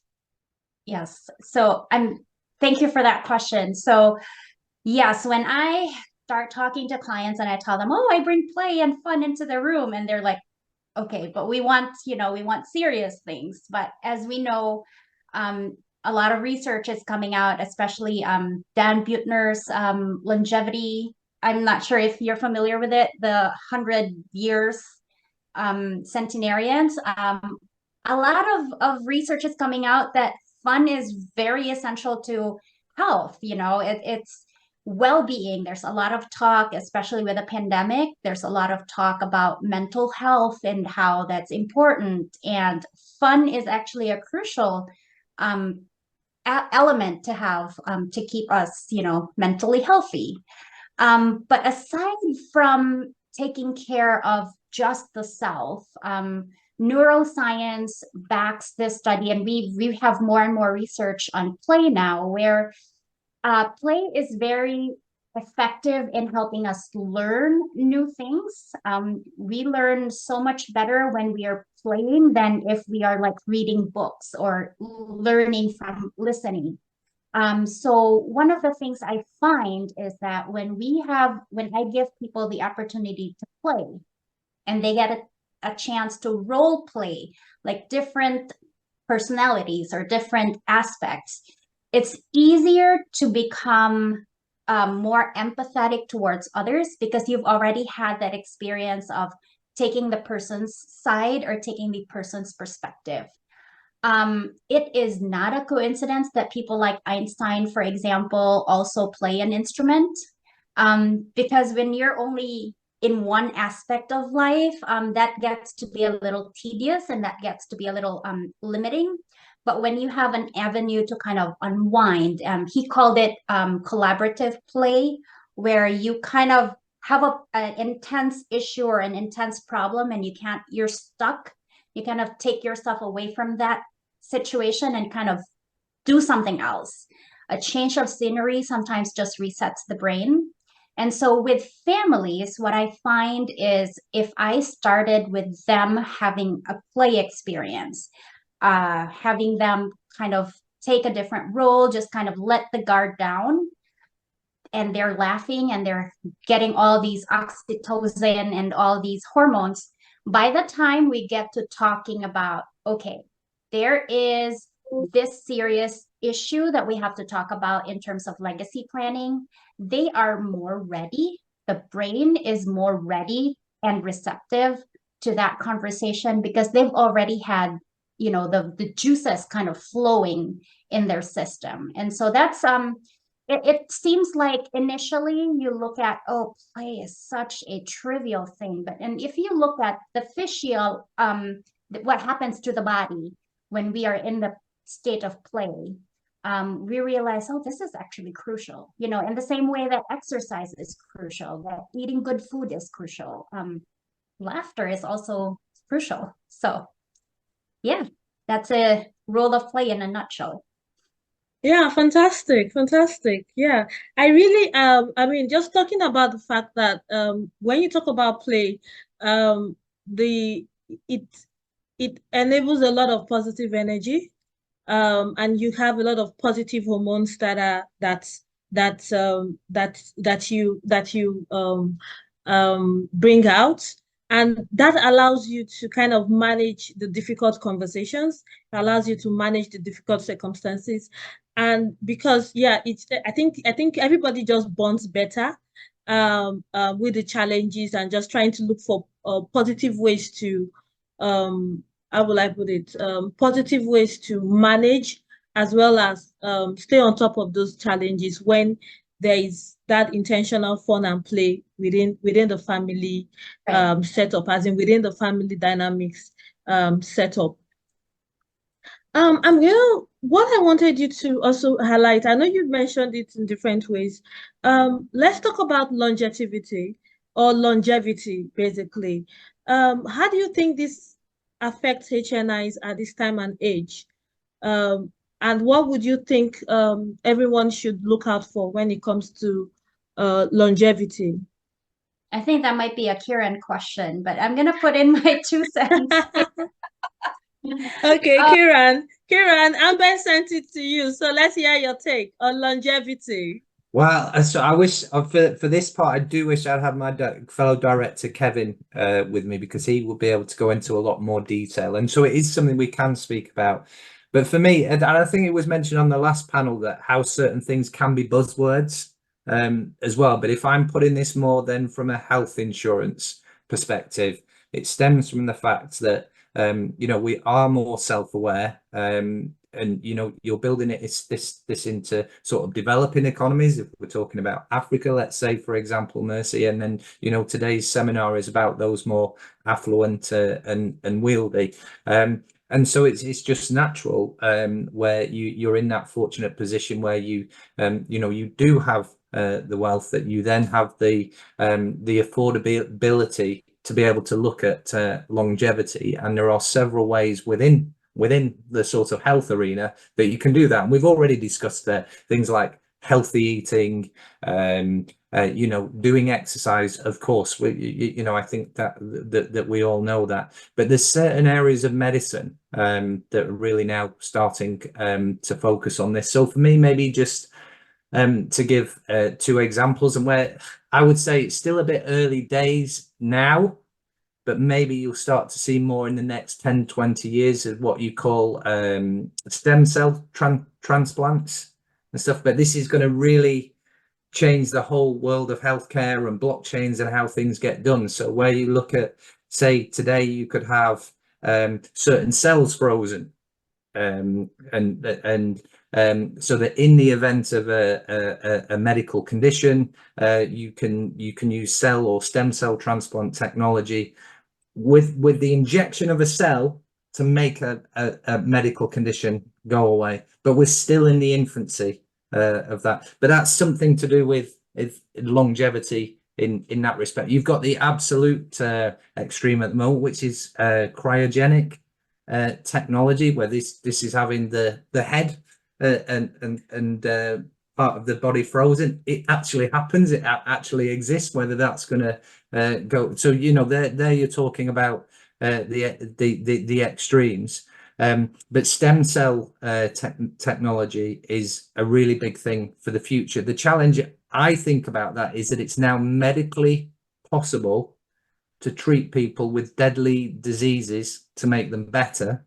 The problem is who's going to pay for these things, because the insurers would have a problem, and then you've got the pharmaceutical companies, all these kind of things. So it then becomes a bit political. So you have to think about that with longevity, and then maybe more bringing it back home to what's more sort of realistic or practical when we go back into preventative wellness. So instead of going for physical checks, where you have things like your X-rays or your MRI or CT scans, where these days through blood and urine tests we can learn a lot more about our bodies. So these are the kind of things when we're talking about longevity. I can link that back into insurance. That causes one of the problems with the costs, because you say, look at all the advances that we're consistently having in medicine. It actually means we're living longer. So you have one individual who maybe would have died from a medical condition 20 years ago, is actually now able to survive from that condition, to live another day, to then be treated for another medical condition. So you can imagine then where this drives a cost issue. And you have all these different things. But again, on the whole, if it's that focus on, some of us are fortunate to be in that more affluent position. And I remember, Mercy, we spoke when we were coming onto this call. It's a simple saying, and I think we're all guilty of it. We'll be focusing on our future and thinking about our savings and our pension or our property. But actually, if you really think about it, your greatest wealth is your health. And that's where longevity. So it's a simple saying, and you know, that's what this is all about. Right. Yeah, And thank you for that. I mean, just thank you for reiterating that. Anbern, you were going to say something. Yeah, if I could just add to that too, like, it's not just the number of years that you add on, right? It's not just I'm living to be 100. It's also about the quality of life. And quality of life includes, you know, your relationships and the people that you're with. My husband has an uncle. He died 5 days shy of turning 100. And he was saying, I look around, I'm the only one left. You know, I don't, my friends are not there anymore. And so, you know, so you have that question too of, okay, so you're living longer, but what kind of life are you living? And so that again brings into the focus of what are the other areas of wealth that you have in your life other than your money and other than your, you know, you have a good insurance that takes care of you medically, but then what other dimensions of wealth do you have and how healthy is it? You know, and we talk about, okay, people are living longer. What does that do to the transfer of wealth from one generation to another? And what does that do to, like you said, insurance? You know, you have increased costs. What does that look like? So, yeah, so it's good that we're living longer and we're having healthier lives. We just want to make sure we have the right stuff that surrounds it as well. Yeah, thank you. Thank you for that. Very, very important. Thank you so much for that. Okay, so our time is fast spent. So I'm just gonna give us one minute each to kind of just round up on our conversation points. So Kieran, I'm gonna start with you. So 1 minute, just let us have your concluding thoughts. Just taking myself off mute, Mercy. Well, without sounding like the salesperson, which I guess I am in a way, but you know, do have a think about the importance, either, you know, whether you're a client yourself or for your clients, the importance of an insurance. Sometimes insurance has a bad reputation, you know, if you take a plan, because it's not going to pay out. That, in my experience, is generally not the case. Think about how beneficial, whether it's on the health insurance side or on the protection side, on Rita's side. Do think about the earlier you take out these plans, are better for sure. Think about having an expert to help and support with the family office to give you that wider range of options, not just in terms of affordability, but also from a licensing and a compliant perspective as well in the market that we're in today. And yeah, I think also, if you're likening it to what is ultimately an insurance policy and seems very boring, that if we're talking about topics like longevity and mental health and preventative well-being, that actually these are where the insurance policies are out there become much more interesting, because they're able to give you all these additional and value-added services. And then, yeah, whether it's Rita or Anbern, then you know, these are the types of things that we can help and support with from an expert point of view, and whether we're delighted to do. I also agree with what you said, Mercy, as well. The collaboration piece and the fact that Rita mentioned she has an office in Singapore could come in very handy. So I'd like to get Rita's contact details. And so collaboration is key, and maybe Anbern too. So thank you very much for having me today. It's been a pleasure. Yeah, thank you so much. Thank you so much. Yeah. Okay, so Rita, let's have your concluding thoughts. Okay. So insurance policies, they have actually evolved over time. It's no longer that, type of, boring stuff like, oh, it's only pay upon death. But, there are so many interesting product features. It's being infiltrated into the policy, such as you can split the policy into an unlimited number of times, and you can change the life insured. Yeah, so as to pass the asset on to the next generations for without any cost, involved. So these are all very interesting, features to bring benefits, like in terms of the so as to reduce the tax issues involved for the clients. Okay, that's fine. Thank you so much for that. Yeah, before we go, we do have, I know I'm going to ask Anbern to speak.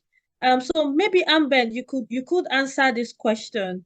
There's a question we have, and yes, and that question is this.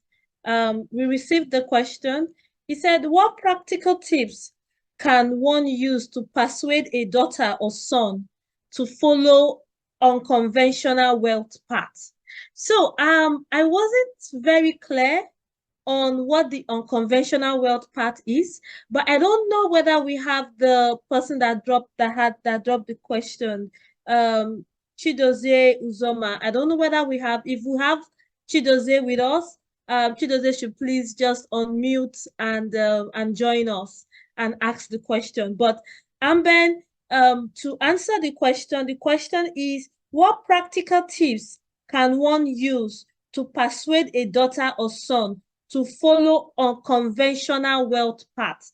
Now, don't ask me what unconventional means, because I really don't know, but just let's speak about the practical tips you can use. Okay, I think, yeah, so Uzama wants to speak. Okay, thank you very much. So go ahead and ask your question live. Hello?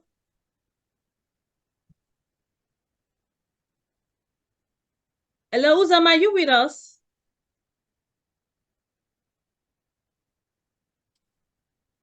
Hello, Uzama, are you with us? Okay, Anbern, go ahead. Yeah. Okay, so without knowing the actual intent of the question, I am going to take a stab at it in the dark. So following unconventional path, every parent probably has this dream of our children launching off into the world and finding their space. So I don't know if there is a way for us to kind of persuade them or highly encourage our children to follow a certain type of path, because they will have to decide for themselves what their path is. And I know this from experience. I have 2 7-year-olds, and they just don't know. They just don't follow what you ask them to do, right? They have their own way of looking at the world. But if you want to persuade people to kind of look at a different perspective, probably I would say education is one thing. Give them information that they might be able to use in order to make their decisions about certain things. I would say exposure to other people that are either where you want them to be or kind of doing what you think will be a good thing for them. But again, ultimately, at the end of the day, individuals have our own path and we have our own space to take in the world. And we will just gravitate towards that. But like I said, it would be good to expose the children to what it is that you want them to do, so that then they can decide for themselves, is this actually something that I do want, which might be a very great surprise, or they will decide, you know what, I've seen it, I've touched it, I've smelled it, it's not for me. And then it's an informed decision, as opposed to, oh, this is what my mother wants, I don't want it, you know. So Yeah, I don't know if that yeah. answers the question. Hopefully Yes, that yes. was what they I were was looking just for. gonna re-echo that. I was gonna re-echo what you just said, because that's really super instructive, and I think it does answer it. So depending on what you want, what are the tips? You have to start early. You have to get the education on early. You have to get the exposures on early. You have to put them in the rooms. I mean, when people talk about mentors, when people talk about, oh, I saw this person playing, I probably saw the person on TV, or my mom and dad took me to that concert, or when I heard this person's speech, make a speech, he was interviewed, that's what resonated with me, and that's really what I want to become. And the children that we have now, they are very, very self-aware. They tend to be articulate about when they want to say yes and when they want to say no. So there's no in between for them. So I just think that just that engagement, early on engagement, putting them in the spaces that you want them to be, allowing them to blossom within that space, and just making sure that there is intentionality in in um, in in in them growing up. Intentionality in them learning the values and the cultural traits that you want them. That you have to be intentional about that. Yeah. Yes. Amber, you And were going to say something? yes, if I could interject some resources that might be helpful. J.B. Weiner just came up with a book called Quest for Legitimacy. It's about the next generation and how they can take their space in the world. That's a great book. There is another book by Dennis Jaffe, Jim Grubman, and Kristen Kefler. It's about Wealth 3.0 and how an understanding of what the next generation's place will be. And I really I haven't finished reading the book, but what I really like about it is it's really taking a focus on positive psychology, and instead of this fear of, oh, this wealth, becoming like a box for which from behind we hide, it becomes more of like a tool that lets us out, let us be in the world. And it necessarily, with that perspective, is the idea of letting our children kind of develop a sense of self away from us and away from the wealth, so that they kind of get a better sense of what they really are capable of, and they get that sense of confidence. And then hopefully they come back to the family and say, this is how I can contribute. But without that experience, it's kind of hard for the children to kind of have that identity. Yeah, fantastic. Those two books are super fantastic. Jamie Weiner on the on his book, as well as Dennis Jaffe, Grubman, and Christine on Wealth 3.0. They're actually fantastic books. So it's just about employing positive psychology to ensure that you engender that environment that you want the next gen to thrive in, and you allow them to actually thrive. So it's not from a position of fear, but actually from a position of, you know what, go and excel. Whatever you want to do, go out there and excel. And even if you have to find your way back into the family, whatever it is, whether the family business, you're not really interested and all that, but the bottom line is you could actually create what would interest you, and we as a family would back you up with that as well. So I think that's just very, very instructive and very, very important in this time and age. So, ladies and gentlemen, our dearest panelists and our participants who have been with us for a record 3 hours plus. I mean, it's been a tremendous pleasure asking the questions, having these conversations. We are not going to do this again until the next 6 months. Until we are done with the next 6 months, we'll probably look at it. So at least we have a lot of talking points to kind of have conversations. a lot of talking points to learn from, to build on. And for me, that's super, super instructive. That's super, super enriching. So I want to thank Kieran. Thank you so much. I know you've been on since 11:30. Thank you so much. So please let's release you to go grab a quick lunch. Rita, thank you so much. I don't know the hours there right now in Hong Kong, but so fantastic having you. It's been a pleasure just speaking with you and just understanding what you do and what the value add when you have insurance as part of your planning, whether for risk purposes or for diversification purposes. So the same with you too, Anbern. Thank you so much. I'm hoping that you have a beautiful rest of the day in Chicago over there. Yeah, please do honor us, do humor us when we do call again next time. And for the closing remarks, I'm going to give it over to Abayomi. Abayomi, over to you. Thank you so much. Thank you very much, Mercy. It's been like an intriguing conversation, I must say. And, you know, just like you said, Mercy, like a record-breaking 3 hours plus, right? And, you know, the truth of the matter is the way the conversations were going could have gone on and on and on, yeah. right? But yeah, because it's actually interesting and really, really, really intriguing. A lot of things coming up. And one of the things I liked about like the conversation was the fact that it was more broad, right? We looked at the broader side of things, and then there were a lot of inclusions, looking at it from every angle, and then looking at it from different countries too as well. So yeah, so I think that everyone would agree that our esteemed panelists, right, actually demonstrated like exceptional expertise, and you know, we are grateful for the time and valuable contributions that they've made towards this webinar. You know, we had, you know, people calling from Australia, Hong Kong, you know, different time zones, you know, and you know, they've created valuable time to ensure that we're able to like have this quality and insightful conversation.